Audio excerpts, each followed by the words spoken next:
அனைவருக்கும் இனிய மாலை வணக்கம். ஃபார்ம் கிராஜுவேட்ஸ் ஃபோரம் சார்பில் தொடர்ந்து நடத்தப்படும் இன்று ஒரு தொழில்நுட்பம் நிகழ்ச்சிக்கு உங்கள் அனைவரையும் வருக வருக என வரவேற்கிறேன். இன்றைய நிகழ்ச்சி நமது குழுவின் மூலம் நடத்தப்படும் 795வது நிகழ்ச்சியாகும். இன்றைய நிகழ்ச்சி ஒரு கலந்துரையாடல் நிகழ்ச்சியாக நடத்தப்படுகிறது. இன்றைய நிகழ்ச்சி தலைப்பு role of human resource in agriculture, அதாவது மண் வளமும் மனித வளமும் என்பது ஆகும். மண்ணின் மீது மனிதனுக்கு ஆசை, மனிதன் மீது மண்ணுக்கு ஆசை. மண் தான் கடைசியில் ஜெயிக்கிறது, இதை மனம்தான் உணர மறுக்கிறது. இந்த கவிதை வரிகள் மண்ணின் மகத்துவத்தையும் மனிதனின் இயல்பையும் விளக்குகின்றன. பஞ்சபூதங்களில் ஒன்றான மண் மனிதனின் ஆதாரமாகவும் வாழ்வியலின் அடிப்படையாகவும் உள்ளது. வேளாண்மை சிறப்பு பெறவும் உணவு உற்பத்தி பெருகிடவும் மண் வளம் இன்றியமையாததாக உள்ளது. மனிதன் தன் இயல்பு வளத்தையும் இயற்கை வளத்தையும் படைப்பாற்றலுடன் பயன்படுத்தி வாழ்வியலை மேம்படுத்துவதே மனித வள மேம்பாடு ஆகும். மனிதனின் வளர்ச்சிக்கும் வேளாண்மைக்கும் மண் வளம் மிகவும் அவசியம் என்றால் மிகையாகாது. இன்றைய நிகழ்ச்சியில் மண் வளமும் மனித வளமும் தொடர்பான தகவல்கள் வழங்கப்பட உள்ளன. சுமார் 10 வல்லுநர்கள் பல்வேறு ஃபீல்ட்ஸ்ல இருந்து வந்திருக்காங்க. அவர்களை வரவேற்று இந்த நிகழ்ச்சியை துவக்குவோம். முதலில் டாக்டர் ஏ நிர்மலா குமாரி அவர்கள் வருகை புரிந்துள்ளார்கள். இவர் தமிழ்நாடு வேளாண்மை பல்கலைக்கழகத்தின் centre of excellence for millets என்ற சிறுதானிய மையத்தில் அதன் பேராசிரியர் மற்றும் தலைவராக பணிபுரிந்து அத்தியந்தல் என்ற இடத்தில் பணிபுரிந்து ஓய்வு பெற்ற முன்னாள் விஞ்ஞானி ஆவார். அடுத்ததாக டாக்டர் டாம் பி சைலஸ், இவர் கோவையை சார்ந்தவர். தமிழ்நாடு அரசின் வேளாண்மை துறையில் இணை இயக்குநராக பணிபுரிந்து ஓய்வு பெற்ற முன்னாள் அதிகாரி ஆவார். அடுத்ததாக டாக்டர் ஜெயராஜ், இவர் தமிழ்நாடு வேளாண்மை பல்கலைக்கழகத்தின் பூச்சியியல் துறையில் பணிபுரிந்து வருகிறார். தற்போது காரைக்குடியில் பணிபுரிந்து வருகிறார். அடுத்ததாக திரு கே ராசு, இவர் கடலூர் மாவட்டத்தை சார்ந்தவர். சென்னையில் வசித்து வரும் இவர் தமிழ்நாடு அரசின் வேளாண்மை துறையில் துணை இயக்குநராக பணிபுரிந்து ஓய்வு பெற்ற முன்னாள் அதிகாரி ஆவார். பணி நிறைவுக்கு பின்னர் இவர் காட்ஸ் என்ற தொண்டு நிறுவனத்தை நிறுவி அதன் தலைவராக செயல்பட்டு வருகிறார். அடுத்ததாக திரு பி சிதம்பரம், இவர் ஈரோடு மாவட்டத்தை சார்ந்தவர். தமிழ்நாடு அரசின் வேளாண் வணிகத்துறையில் துணை இயக்குநராக பணிபுரிந்து ஓய்வு பெற்ற முன்னாள் அதிகாரி ஆவார். அடுத்ததாக திரு செல்வராஜ் அவர்கள் இணைந்துள்ளார்கள். இவர் அக்ரோ கெமிக்கல் இண்டஸ்ட்ரீஸ், அதாவது பல்வேறு வேளாண் சார்ந்த பன்னாட்டு நிறுவனங்களில் பணிபுரிந்த அனுபவம் கொண்ட இவர் சுமார் 30 ஆண்டு காலம் அனுபவம் உள்ள இவர் வேளாண் பட்டதாரி ஆவார். அடுத்ததாக டாக்டர் வெள்ளைசாமி அவர்கள், இவர் ராமநாதபுரம் மாவட்டத்தை சார்ந்தவர். தற்போது நாமக்கல் மாவட்டத்தில் வசித்து வருகிறார். கால்நடை துறையில் உதவி கால்நடை மருத்துவராக பணிபுரிந்து வருகிறார். அடுத்ததாக இறுதியாக புரொஃபசர் சுரேஷ் மரிய செல்வம் அவர்கள், இவர் சமூக வழிகாட்டி ஆவார். இந்த நிகழ்ச்சி நடத்துவதற்கு முன்னோடியாக இருந்து எல்லா ஏற்பாடுகளையும் செய்தவர். இவர்கள் அனைவரையும் வருக வருக என்று வரவேற்கிறேன். இந்த நிகழ்ச்சியை முன்னின்று தொகுத்து வழங்கிட சிறப்பு விருந்தினராக இங்கே வருகை புரிந்துள்ளார் திரு ரெக்ஸ் மோகன்குமார் அவர்கள். இவர் மனிதவள மேம்பாட்டு வல்லுநர் ஆவார். இவரை இந்த நிகழ்ச்சியை நடத்தி வழங்குமாறு அன்போடு கேட்டுக்கொண்டு அவர் தொடர்பான ஒரு தகவல்களை தெரிந்து கொள்வோம். ரெக்ஸ் சார், வணக்கம் சார், எப்படி இருக்கீங்க? நல்லா இருக்கேன் சார். உங்க சந்திப்பு இந்த வாய்ப்பை கொடுத்ததற்கு மிக்க இறைவனுக்கும் நண்பர் மரியசெல்வம் அவர்களுக்கும் ஜோ அவர்களுக்கும் மிக்க நன்றி. இந்த ஒரு கலந்துரையாடல் ஒரு புதிய ஒரு முயற்சியாக இருக்கிறது. ஆனால் மிகவும் தேவையான ஒரு தலைப்பில் நாம் சந்திக்க இருக்கின்றோம், கலந்துரையாட இருக்கின்றோம். சந்திப்பதில் மிக்க மகிழ்ச்சி சார். இந்த நிகழ்ச்சி மூலம் சந்திப்பதில் மிக்க மகிழ்ச்சி சார். நீங்க சொந்த ஊர் எங்க இருக்கு சார்? சொந்த ஊர் நமக்கு திருச்சி. ஆனா வளர்ந்தது நம்ம காந்தி கிராமம். சோ அதனால எனக்கு இந்த மண் வாசனையில வளர்ந்து எனக்கு பழக்கம். சோ நாங்க காடு மேடு மலைகள் எல்லாம் அலைந்து திரிந்து அந்த மண்ணோடு மண்ணாக நாங்க உருண்டு பிறண்டு எந்திரித்த அந்த சிறு வயது ஞாபகம் தான் எனக்கு ரொம்ப தாக்கத்தை ஏற்படுத்துற ஞாபகம். ஆகவே இந்த ஒரு தலைப்பு எனக்கு மிகவும் பிடித்தமான தலைப்பு. மேலும் மண்ணை பற்றியும் மனித வளத்தை பற்றியும் இருக்கின்ற பொழுது மண்ணின்று மனிதன் இல்லை, மனிதனின்று மண் இல்லைங்கிற அந்த ஒரு கோட்பாடு இருக்குது. அந்த கோட்பாடுக்குள்ள நம்ம போய் இன்னைக்கு நிறைய கலந்துரையாடல் நம்ம எடுத்து வைக்க போறோம். வல்லுநர்களை பார்ப்பது ரொம்ப மகிழ்ச்சியா இருக்குது. எல்லோரும் அறிவில் சிறந்தவர்கள், அனுபவத்தில் சிறந்தவர்கள். இந்த குழுவில வந்து மிகவும் வயதில் சிறியவனாகவும் அனுபவத்தில் சிறியவனாகவும் நான் இருக்கின்றேன். ஆயினும் இந்த ஒரு வாய்ப்பை கொடுத்தவங்களுக்கு மிக்க மகிழ்ச்சி, மிக்க நன்றி. நன்றி சார். நீங்கள் உங்க எதுவரை படித்திருக்கீங்க? எங்கெல்லாம் படிச்சீங்க? பள்ளி கல்வி எங்கே, கல்லூரி கல்வி எங்கே? இந்த பள்ளி வந்து காந்தி கிராமம். காந்தி கிராமம்ங்கிறது வந்து திண்டுக்கலுக்கும் மதுரைக்கு இடையில இருக்கின்ற ஒரு ஒரு ஒரு பல்கலைக்கழகத்தை சேர்ந்த ஒரு இடம். அது வந்து காந்தி கிராமம். அந்த கல்லூரியில வந்து எனது தந்தை வந்து எக்கனாமிக்ஸ், ப்ரொஃபஸர் ஆஃப் எக்கனாமிக்ஸ். அதுல வந்து HOD of economics, dean of science, dean of arts and science இருந்தவர். அங்கு நான் பள்ளி படிப்பை முடித்தேன். பிறகு சென்ட் ஜோசப்ஸ் கல்லூரியில் UG physics, BSc physics and MSc physics முடித்தேன். 5 வருடங்கள் சென்ட் ஜோசப்ஸ் கல்லூரியில் படித்த ஒரு அனுபவம். அதற்கடுத்து சென்னையில் வந்து லயோலா கல்லூரியில் எம்பிஏ பட்டப்படிப்பு முடித்திருக்கேன். படித்துவிட்டு கடந்த ஒரு 30 வருடமாக ஹியூமன் ரிசோர்ஸ் டெவலப்மெண்ட்ங்கிற அந்த ஒரு குரூப்ல வந்து ஐடி பேஸ்டு டெவலப்மெண்ட்ஸ்ல ஒர்க் பண்ணியிருக்கிறோம். ஸோ எங்களோட முழுமையான பங்களிப்பு வந்து மனித வள மேம்பாடு, அதுவும் ஐடி துறையை சார்ந்த மனித வள மேம்பாட்டில் வந்து ஓரளவுக்கு ஒரு அனுபவம் பெற்றிருக்கிறேன். இதுதான் என்னை பற்றிய சிறிய குறிப்பு சார். மிக்க மகிழ்ச்சி சார். உங்கள் குடும்பம் பற்றி ஓரிரு வார்த்தைகள் தெரிஞ்சுக்கலாமா? குறிப்பாக எனது தாய் தந்தை தாய் வந்து அம்மா திருமதி விமலா ஆரோக்கியசுவாமி. அவர் நடுநிலை ஆசிரியை, மிகவும் கண்டிப்பானவர், அன்பானவர், தெய்வ பயத்தையும் பக்தியும் என்னில் ஊட்டி வளர்த்தவர். தந்தை நான் இன்று இந்த அளவுக்கு இருக்கிறேன் தந்தையால் நான் வளர்க்கப்பட்டிருக்கேன். தந்தையை பார்த்து வளர்ந்தவன், தந்தையை பார்த்து நான் அனுபவத்திலும் அவருடைய சொற்பொழிவை நான் கேட்டு வளர்ந்தவன், அவரால் ஈர்க்கப்பட்டவன். அதே அந்த சொற்பொழிவை நானும் இப்பொழுது ஆங்கிலத்தில் நான் செல்கின்ற அனைத்து கல்லூரிகளிற்கும் நான் அதை எடுத்து செல்கின்றேன். மனித வள மேம்பாட்டுத்துறையாக அதை எடுத்து செல்கின்றேன். தமிழில் அவ்வளவாக நான் உரையாடுவதில்லை. இருப்பினும் தமிழ் மீது பற்று அதிகம். தமிழ் மீது நான் ரொம்ப பற்றும் மதிப்பும் மரியாதையும் வைத்து வளர்ந்திருக்கின்றேன். இந்த அனுபவத்துல பாத்தீங்கன்னா எனக்கு வந்து இந்த விவசாயம்ங்கிறது வந்து எனக்கு ரொம்ப பிடித்த ஒரு ஏரியா. அது வந்து விவசாயத்துல வந்து அநேக முன்னேற்றங்களை நம்ம வந்து கண்டிருக்க வேண்டும். ஆனால் நாம் அதை கண்டோமா இல்லையா என்பதை பற்றி ஒரு தெளிவை இந்த ஒரு கலந்துரையாடல் நமக்கு கொடுத்தது என்றால் அதற்கு நான் மிகவும் ஒரு கடமைப்பட்டவனாக இருப்பேன். இதுதான் என்னை பற்றி ஒரு சிறிய ஒரு குறிப்பு சார். மிக்க மகிழ்ச்சி. இந்த நிகழ்ச்சியை தோக்குமாறு அன்போடு கேட்டுக்கொள்கிறேன். குடும்பத்தை பற்றி கேட்டீர்கள். எனக்கு ஒரு நல்ல ஒரு இறைவன் கொடுத்த ஒரு நல்ல ஒரு மனைவி, 2 குழந்தைகள், இருவரும் கல்லூரி படிப்பு முடித்துவிட்டு வேலைக்கு சென்று கொண்டிருக்கிறார். மிக்க மகிழ்ச்சி சார். தற்போது நிகழ்ச்சிக்கு வருவோம். மண் வளமும் மனித வளமும். Session handed over. Thank you sir. மிக்க மகிழ்ச்சி. மண் வளமும் மனித வளமும். மண்ணிலிருந்து உண்டாக்கப்பட்டவன் மனிதன் என்று ஒரு வேதம் நமக்கு அறிவுறுத்துகின்றது. மண்ணிலிருந்து உண்டாக்கப்பட்ட மனிதன் அந்த மண்ணை மதித்தானா? அந்த மண் மலர செய்தானா? அந்த மண் வளர செய்தானா? மண்ணோடு வளர்ந்தானா? மனிதன் முன்னேற்றம் அடைந்திருக்கின்றான். யுகங்களாக வளர்ந்த அந்த மனித சமுதாயம் ஒரு நிலையிலிருந்து இன்று வேறு நிலைக்கு கடந்து சென்று இந்த உலகத்தில் இருக்கின்ற மண் ஆராய்ச்சியை தாண்டி சந்திர மண்டலத்துக்கு சென்று அந்த சந்திரன் மண்ணை ஆராய்ச்சி செய்து கொண்டிருக்கின்றோம். செவ்வாய் சென்று அந்த செவ்வாய் மண் இவ்வாறு இருக்கிற ஆராய்ச்சி செய்து கொண்டிருக்கின்றோம். ஆனால் நாம் வாழ்கின்ற, நம்மை வாழ வைக்கின்ற இந்த பூமி தாயை, அந்த தாய் மண்ணை நாம் மதிக்கின்றோமா? அது மண் வளத்தை நாம் பராமரிக்கின்றோமா, பாதுகாக்கின்றோமா என்ற ஒரு கேள்வி எனக்கு அடிக்கடி வரும். நான் மதுரைக்கு செல்கின்ற பொழுதெல்லாம் டாக்டர் ஜெயராஜ் அவர்கள் எனது கோ பிரதர், அவரை நான் சந்திக்கின்ற பொழுது நான் அவரை கேட்கின்ற ஒரு கேள்வி, விவசாயம் எந்த நிலையில இருக்கிறது அண்ணா? இந்த விவசாய கல்லூரியில் நீங்க இருக்கிறீங்க, எந்த அளவுக்கு நீங்க பங்காற்று கொண்டிருக்கின்றீர்கள்? இந்த விவசாயிகளுக்கு நம்ம எந்த அளவுக்கு ஒரு வழிகாட்டுதல் நீங்க செய்து கொண்டிருக்கின்றீர்கள்? எப்படி அடிக்கடி நான் அவரும் ரொம்ப ஆர்வமா நாங்க கலந்துரையாடி கொள்வோம்.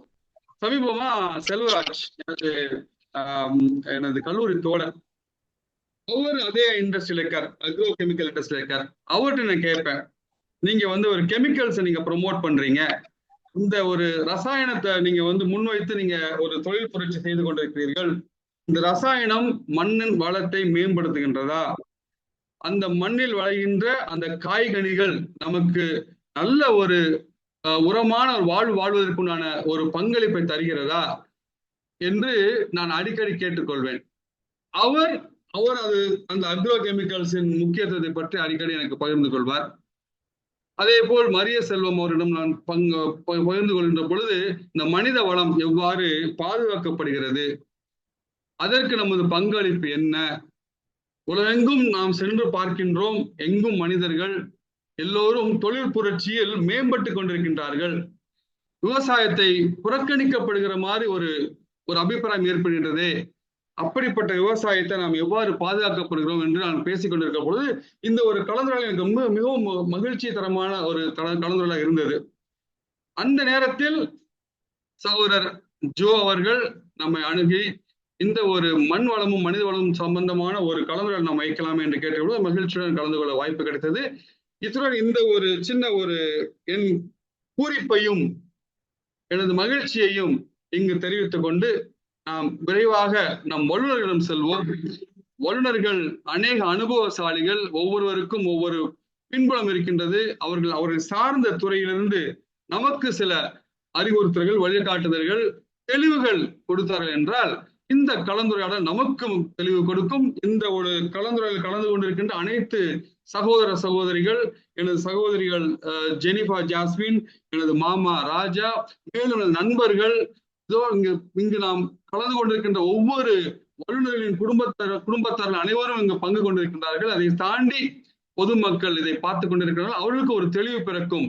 இந்த ஒரு கலந்துரையாடல் நாம் நமது கணிப்புகளை வெளிப்படுத்தவும், எதிர்பார்ப்புகளை முன்வைக்கவும், பின்பு நம்மிடம் எழுப்ப இருக்கின்ற அந்த கேள்விகளுக்கு நாம் பதிலளிக்கவும் நாம் இந்த கலந்துரையாடல் நமக்கு ஒரு வழிகாட்டுதலாக அமைந்தால் அது மிக்க ஒரு நல்ல ஒரு கலந்துரையாடலாக மாறும் என்ற நம்பிக்கையுடன் இதோ முதலாவதாக டாக்டர் நிர்மலா குமாரி அவர்களை தன் துறையை சார்ந்த சில அறிவுபூர்வமான சில பங்களிப்பை கொடுத்து அவரது கருத்தை பகிர்ந்து கொள்ளுமாறு அன்புடன் அழைக்கின்றேன்.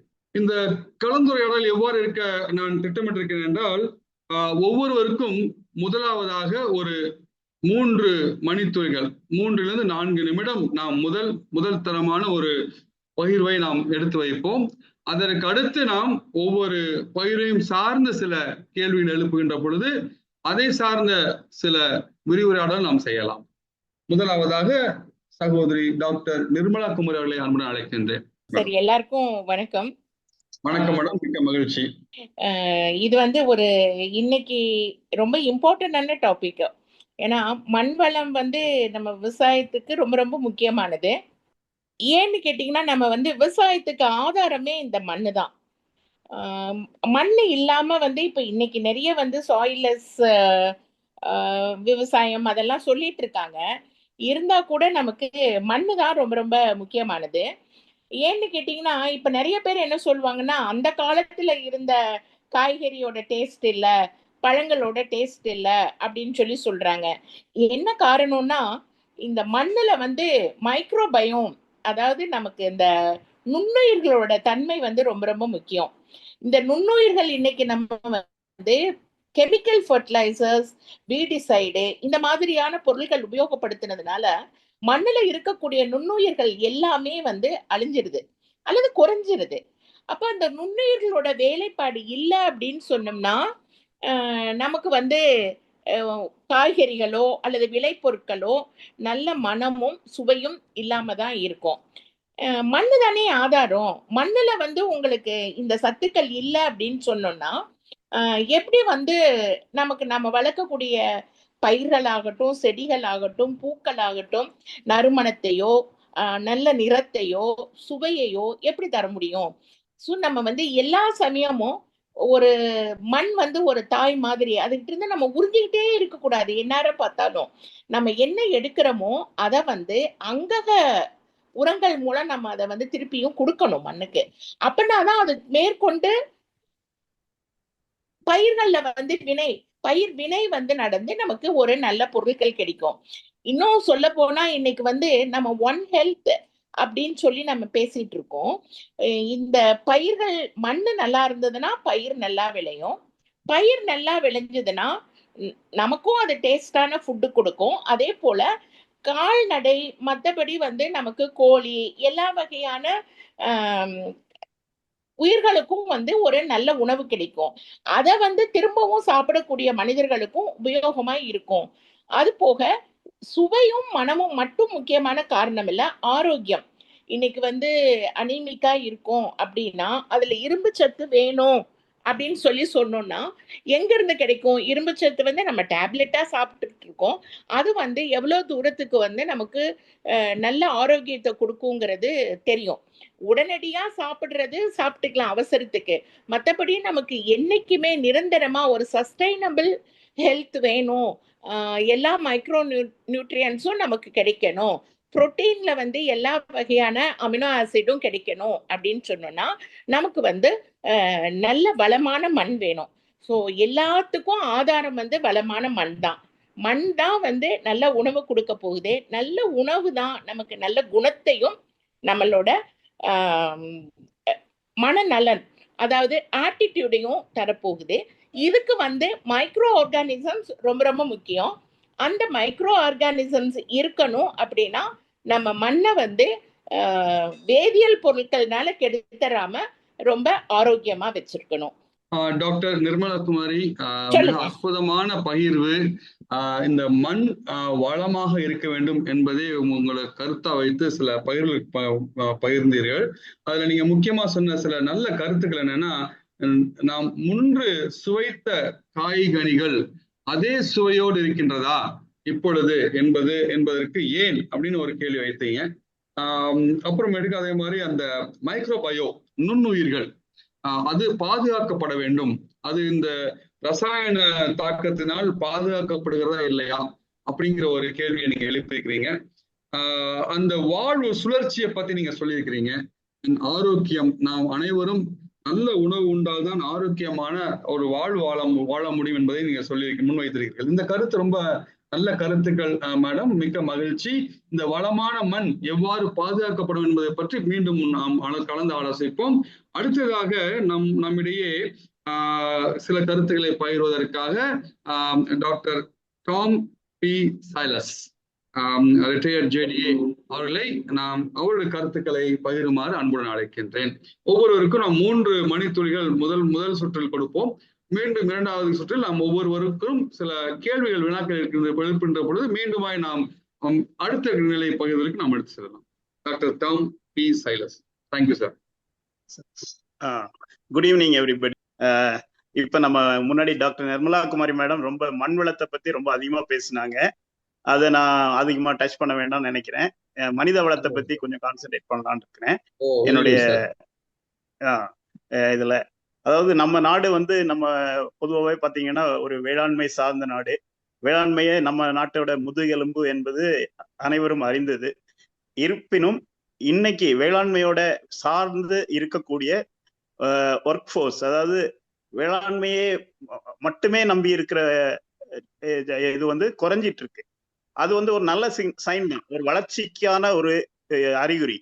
இப்போ இன்னும் பாத்தீங்கன்னா வேளாண்மை தொடர்ந்து நம்ம பொருளாதாரத்துல ஒரு மிக நல்ல பங்கு வகிக்கிறது. 20% மேல இன்னைக்கு நம்மளுடைய கிராஸ் டொமஸ்டிக் ப்ராடக்ட் GDPன்னு சொல்றோம், அது வேளாண்மையில இருந்து தான் வருது. இப்ப நம்ம இந்த வேளாண்மையில இருக்கக்கூடிய நிறைய பிரச்சனைகளும் நமக்கு இருக்கு. கடந்த சில ஆண்டுகளாக நீங்க பாத்தீங்கன்னா வேளாண்மையோட வளர்ச்சி மிக குறைவா இருக்கு நம்ம நாட்டுல. குறிப்பா 2021க்கு அப்புறம் போஸ்ட் கோவிட்னு சொல்றோம். இந்த கோவிட் டைம்ல பொதுவா ரொம்ப வீழ்ச்சி இருந்தது. ஆனா அந்த நேரத்துல வேளாண்மை மட்டும் நல்ல வளர்ச்சி இருந்தது. ஆனா அதுக்கு அப்புறம் பாத்தீங்கன்னா வேளாண்மையோட வளர்ச்சி குறைஞ்சிட்டு இருக்கு. இப்ப இந்த கடந்த ஆண்டுலயும் பாத்தீங்கன்னா நம்ம தமிழ்நாடு இந்தியாவிலேயே முதன்மை மாநிலமா வளர்ச்சி பெற்றிருக்குன்னு சொல்லி மத்திய அரசு ஒரு அறிக்கை கொடுத்தாங்க.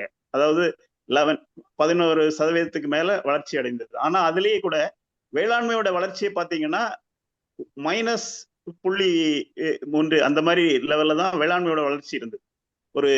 அப்போ வேளாண்மையில மனித வளம், மண் வளம், இதுல ஏதாவது நம்ம பிரச்சனைகள் இருக்கு. இதுல எதுல நம்ம நம்முடைய கான்சன்ட்ரேஷன் இருக்கணும். இந்த வளர்ச்சியை நம்ம அடையணும்னா நம்ம இந்த 2 தான் முக்கியமான ஒரு ஏரியா. ஒண்ணு, நம்முடைய மண் வளம் நல்லா இருக்கணும். அடுத்தது நம்ம மனித வளம் நல்லா இருக்கணும்.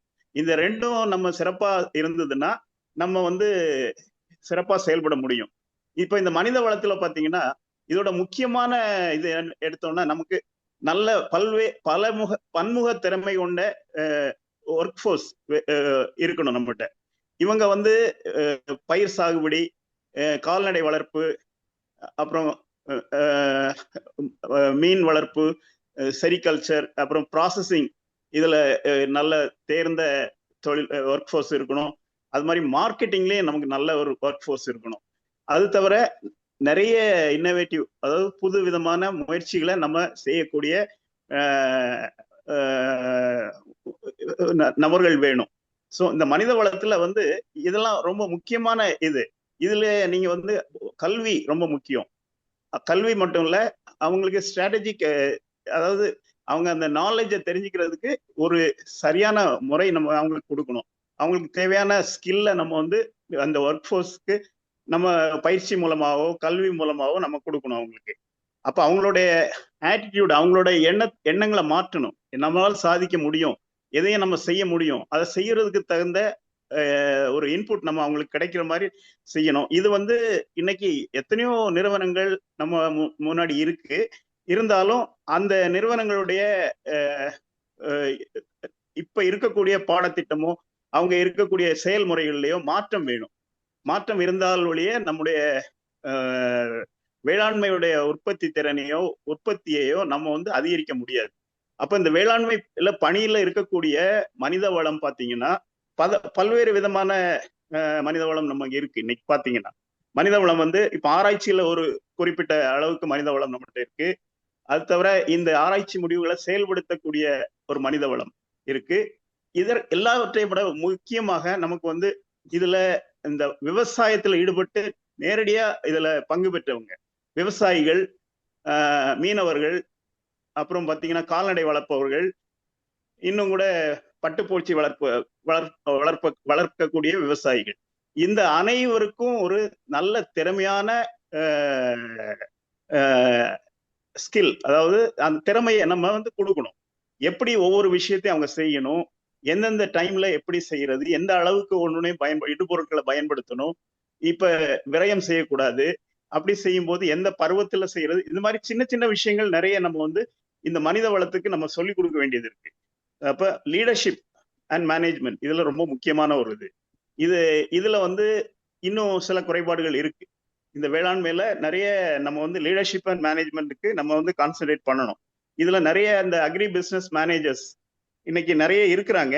பட் இருந்தாலும் அவங்களோட ஃபோக்கஸ் என்ன, ரியல் ப்ராப்ளம்ஸ் அவங்க கரெக்டா ஐடென்டிஃபை பண்றாங்களா, அப்புறம் என்ன பிசினஸ் பிளான்ஸ் அவங்க வச்சிருக்காங்க, அதுல வந்து என்னென்ன அச்சீவ் பண்றாங்க, கோல்ஸ் என்ன வச்சு செட் பண்றாங்க, அப்போ வந்து இந்த மனித வளம் வந்து அந்த கோல்ஸை ரீச் பண்ண முடியுதா, ஷார்ட் டேர்ம் கோல்ஸா இருக்கலாம், மீடியம் டேர்மா இருக்கலாம், லாங் டேர்மா இருக்கலாம்.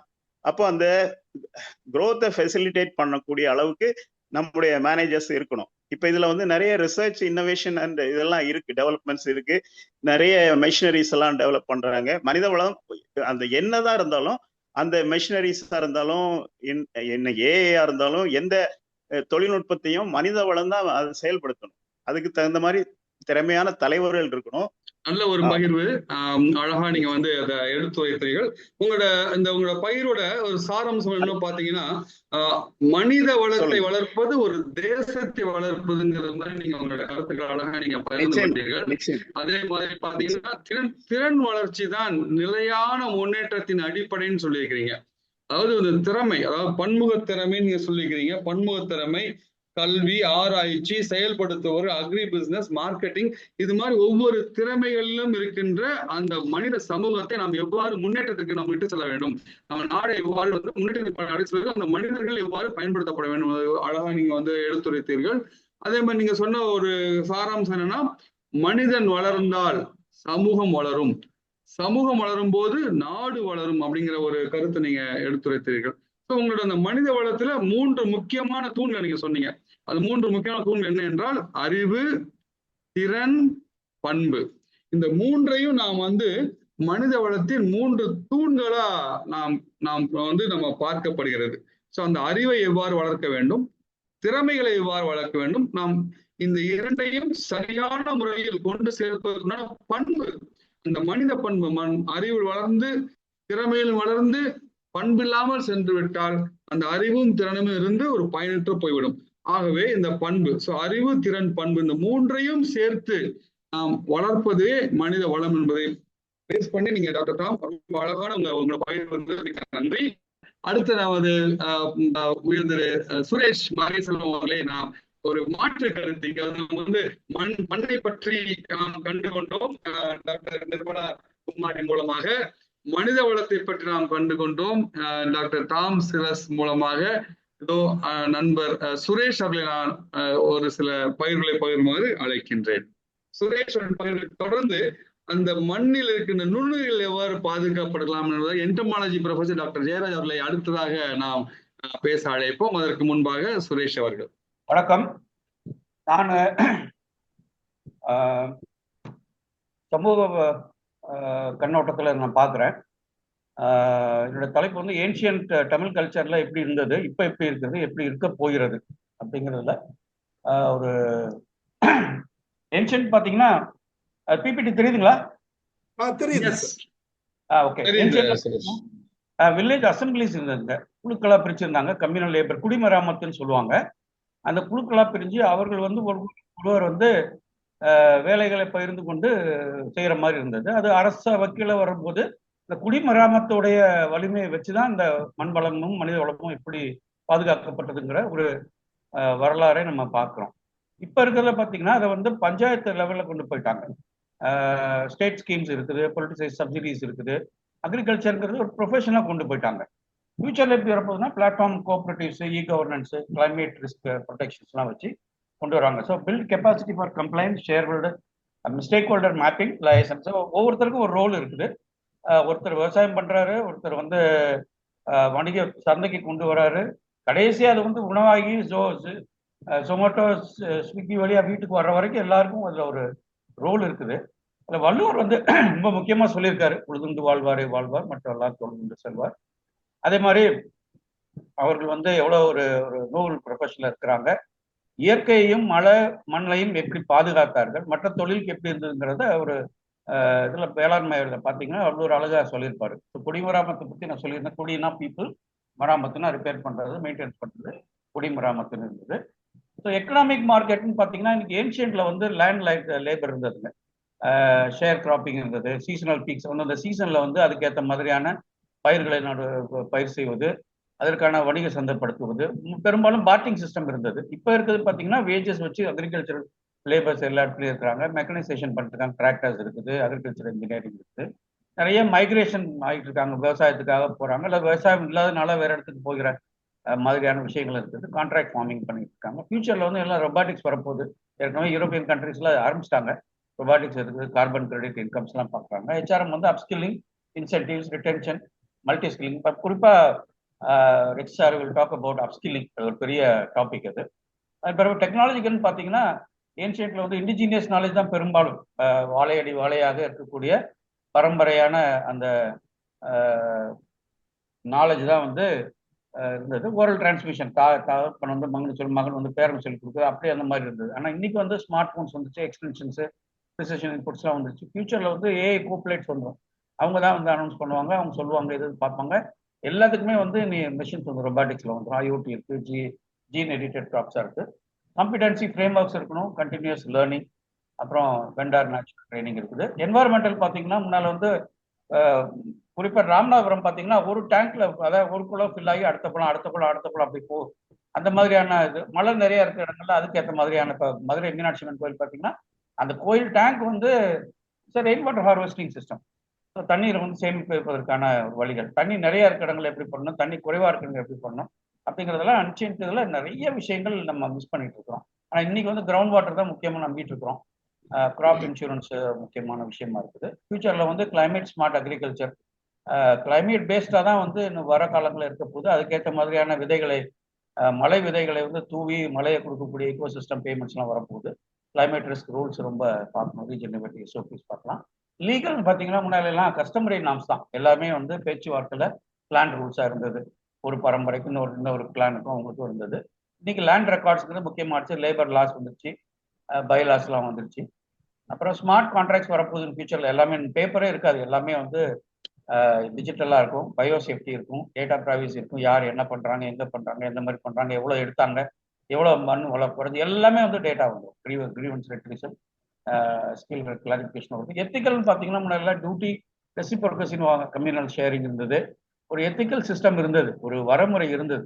இன்னைக்கு வந்து ஈக்குவிட்டி இது இருக்கான்னு தெரியல. ஒரு ஆணுக்கு கொடுக்குற சம்பளத்துக்கும் ஒரு பெண்ணுக்கு கொடுக்குற சம்பளத்துக்கும் நிறைய வித்தியாசம் இருக்கு. 2 பேரும் ஒரே வேலை பண்ணாலும் அந்த ஜெண்டர் மெயின் ஸ்ட்ரீமில் பார்த்தீங்கன்னா பெண்ணுக்கு வந்து எப்பயுமே கம்மியாக இருக்கு. ஏன்னா அவங்க வந்து குழந்தைய வச்சிருக்காங்க, இங்கே போறாங்க அங்கே போறாங்கன்னு காரணம் சொல்றாங்க. இந்த ஜெண்டர் மெயின் ஸ்ட்ரீமிங் பண்ணணும், கன்சியூமர் எத்திக்ஸ்லாம் பண்ண வந்திருக்கு. ஃபியூச்சர்ல வந்து ஃபேர் ஆட்டோமேஷன் வந்துடும். கிளைமேட் ஜஸ்டிஸ் அண்ட் ப்ரொடெக்ஷன்லாம் கோட் ஆஃப் எத்திக்ஸ் கொண்டு வரணும். இன்க்ளூஷன், லிவிங் வேஜஸ், பெனிஃபிட் ஷேரிங்லாம் இருக்கு. தமிழ்நாடு கான்டெக்ட் பார்த்தீங்கன்னா லிவரேஜ் ட்ரெடிஷன்ஸ்ல குடிமராமத்து தான் நமக்கு மெயினாக ஹெச்ஆர் ரோல் இருந்தது. இன்னைக்கு வந்து migration patterns, expand women's participation, align work force, calendars with festivals, holidays, functions எல்லாம் பண்ணணும். ஸோ இதோட என்னுடைய பாயிண்ட் முடிச்சுக்கிறேன். மிக்க மகிழ்ச்சி சுரேஷ். கொஞ்சம் பரபரப்பா நீங்க நிறைய காரியங்களை பகிர்ந்துக்கிறீங்க. உங்களோட ஏரியா பாத்தீங்கன்னா இங்க எடுத்துக்கொண்ட உங்களோட தலைப்பு ஏரியா வந்து சமூக கண்ணோட்டம் என்கிற தலைப்பின் கீழ் நிறைய காரியங்களை விரைவா பகிர்ந்துக்கிறீங்க. மிகப்பெரிய ஒரு பகுதி அது சமூக கண்ணோட்டம். இந்த சமூக கண்ணோட்டத்துல நீங்க ஆதியில் குடிமராமத்து என்ற ஒரு தொடக்கம் இருந்தது, நீங்க அழகா சொன்னீங்க. அந்த குடிமராமத்துங்கிற ஒரு வார்த்தையே ஒரு புதிய வார்த்தை நமக்கு நம்படுது. அங்கிருந்து ஆரம்பிச்சது வந்து பஞ்சாயத்து, தென் ஸ்டேட் ஸ்கீம்ஸ், பொலிட்டிக்கல் சப்சிடரிஸ், இந்த மாதிரி இப்ப நவீன காலத்துக்கு அந்த நம் சமூகம் முன்னேற்றப்பட்டிருக்கிறதுன்னு சொல்லலாம். ஸோ அதுல நிறைய நவீன தொழில் புரட்சி, அதே மாதிரி பாத்தீங்கன்னா அட்வான்ஸ்மெண்ட் ஆஃப் டெக்னாலஜிஸ் நிறைய விஷயங்கள் சொல்லியிருக்கிறீங்க. ஃபார் எக்ஸாம்பிள் பாத்தீங்கன்னா economic market and labour market, அது வந்து ஆதி காலத்துல எப்படி இருந்தது, சமீப காலத்துல எப்படி இருக்குது, இப்ப தொழில் புரட்சியில முன்னேற்றத்துல எவ்வாறு அதெல்லாம் வந்து பயனடைந்திருக்கிறது அப்படிங்கிற பத்தி நீங்க அழகா சொன்னீங்க. மிக்க மகிழ்ச்சி சுரேஷ். அடுத்ததாக நாம் இன்னொரு கண்ணோட்டத்துல செல்ல போறோம். இது எப்படின்னா இந்த நுண்ணுயிர் அப்படிங்கிறப்ப வந்து அது வந்து இன்செக்ட்ஸ் அண்ட் இன்செக்டிசைட்ஸ் நம்ம அதை பார்க்கலாம். இந்த இன்செக்ட்ஸ்ங்கிறப்ப அது இன்னும் நுண்ணுயிர்ங்கிறப்ப வந்து அந்த பாக்டீரியல் அப்படிங்கிற மாதிரி போகுது. ஸோ இது சம்பந்தமான சில பகிர்வுகளை வந்து நமது entomology professor, he is the right person. இன்னைக்கு அவங்க எல்லாம் வந்து நேரத்தை ஒதுக்கி நம்மிடம் கலந்து கொள்வதுங்கிறது நமக்கு கிடைத்த ஒரு மிகப்பெரிய வரப்பிரசாதம். ஏன்னா அந்த அளவுக்கு நம்ம ரொம்ப ஒரு பிஸியான ஒரு பீப்புள் லைக் செல்வராஜ் அண்ட் 2 பேருமே 2 எக்ஸ்ட்ரீம்ஸ்ல இருக்கிறாங்க. இவர் வந்து நுண்ணுயிர் பாதுகாப்பு, இவர் நுண்ணுயிரை வந்து எப்படி வந்து ஒரு நம்மளோட விவசாயத்துக்கு அது எப்படி பயன் தர அளவுக்கு அதை யூஸ் பண்ண முடியுங்கிறத பத்தி செல்வராஜ் சொல்வாரு. ஸோ இப்பொழுது நான் முதலாவதாக doctor Jayaraj, entomology professor, TNAU Karaikudi அவர்களை அன்புடன் அழைக்கின்றேன். Good evening brother Rex and other participants of this session.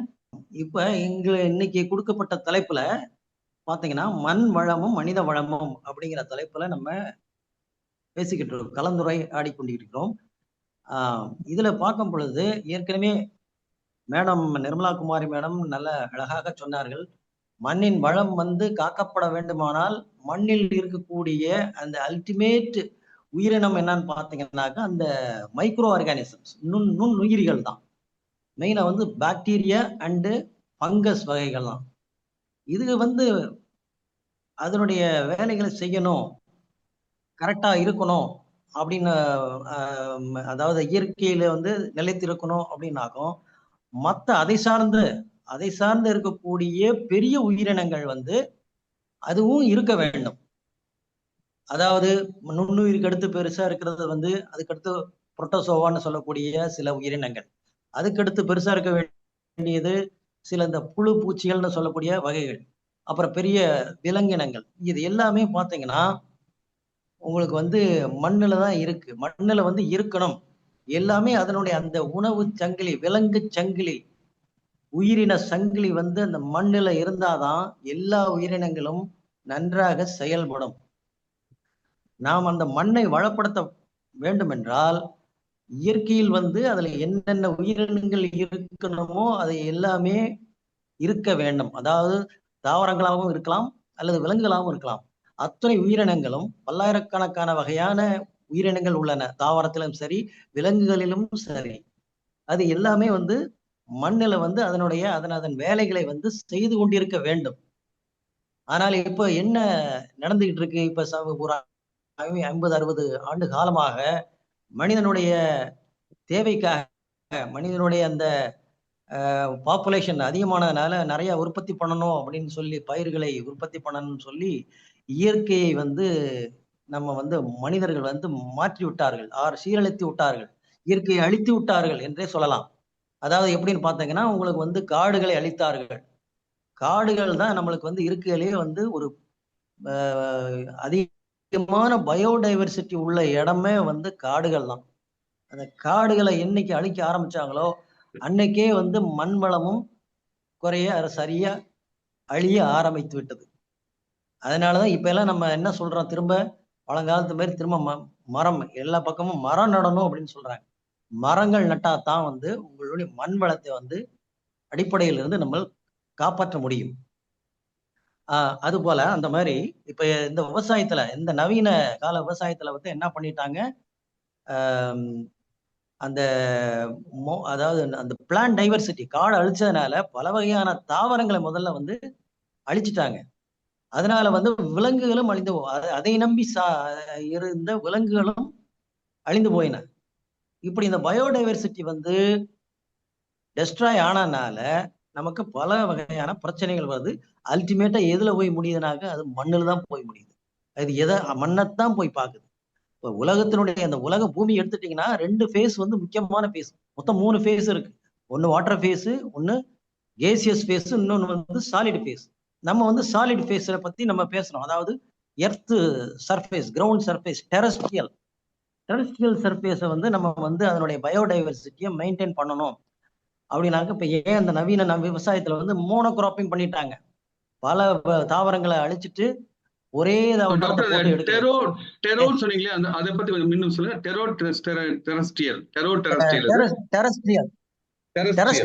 டெரஸ்ட்ரியல்னா land related, land dwelling organisms. அது வந்து அந்த பயோடைவர்சிட்டி வந்து மெயின்டைன் பண்ணணும். இப்ப மேடம் சொன்ன மாதிரி அந்த நுண்ணுயிர்கள் வந்து அல்டிமேட்டா வேலை செய்யுதுனாக்கும் பெரிய பெரிய உயிரினங்கள் வந்து அந்த மண்ணுல வாழ்ந்து மடிய வேண்டும். இப்போ உதாரணமாக காட்டுல விலங்குகள் இருக்கு, காட்டுல பெரிய மரங்கள் இருக்குது. அப்புறம் மரங்கள் வந்து இலைகளை வந்து உதுக்கும், இலைகள் கீழே விழுகும், மண்ணுல விழுகும். அப்புறம் வந்து அதை வந்து அந்த இலைகளை வந்து சாப்பிடக்கூடிய சின்ன சின்ன பூச்சி வகைகள் நிறைய இருக்கு, புழுக்கள் வகைகள் நிறைய இருக்கு. அந்த பூச்சிகள், புழுக்கள் இதெல்லாம் அந்த இலைகள் தலைகளை வந்து சாப்பிட்டு சின்ன சின்னதா பீஸா ஆக்கினா தான் அந்த சின்ன அந்த மைக்ரோ ஆர்கானிசம் அதுக்கு பிறகு அது வேலை செய்யும். அது வேலை செஞ்சு அதை இன்னும் சிறுசாக்கி மக்க வைத்து மண்ணினுடைய வளத்தை வந்து மெயின்டைன் பண்ணும். ஆனா நம்ம இப்ப இந்த நவீன விவசாயத்துல வந்து இந்த சிந்தட்டிக் கெமிக்கல்ஸை யூஸ் பண்ணி, அதாவது சிந்தட்டிக் ஃபெர்டிலைசர், சிந்தட்டிக் பெஸ்டிசைட்ஸ் இது எல்லாமே யூஸ் பண்ணி மண்ணில் இருக்கக்கூடிய உயிரினங்களை எல்லாத்தையும் அழித்து பாதித்து மண்ணை வந்து நம்ம வந்து சீரழித்து வருகிறோம். அதனால இப்ப வந்து நம்ம திரும்ப நம்ம மண்ணை வளப்படுத்துவதற்கு வேண்டிய பல்லுயிரி, அதாவது பயோடைவர்சிட்டியை வந்து நம்ம என்கரேஜ் பண்ணணும். இந்த ஒரு முதல் சுற்றுல இந்த ஒரு அழகான ஒரு பயிர்வை கொடுத்தீர்கள். இந்த பயோடைவர்சிட்டிங்கிற ஒரு பாயிண்ட் நீங்க அழகா முன்னிலைப்படுத்தி சொல்லியிருக்கிறீங்க. மேற்கொண்டு இன்னும் சில கருத்துக்கள் சொல்ல வேண்டும். ஒரு மணிக்குள் முடிக்க 1 மணி துளி இருக்கிறது. மணிக்கிறோம். இந்த பயோடைவர்சிட்டி தமிழ் வந்து பல்லுயிர் பெருக்கம்.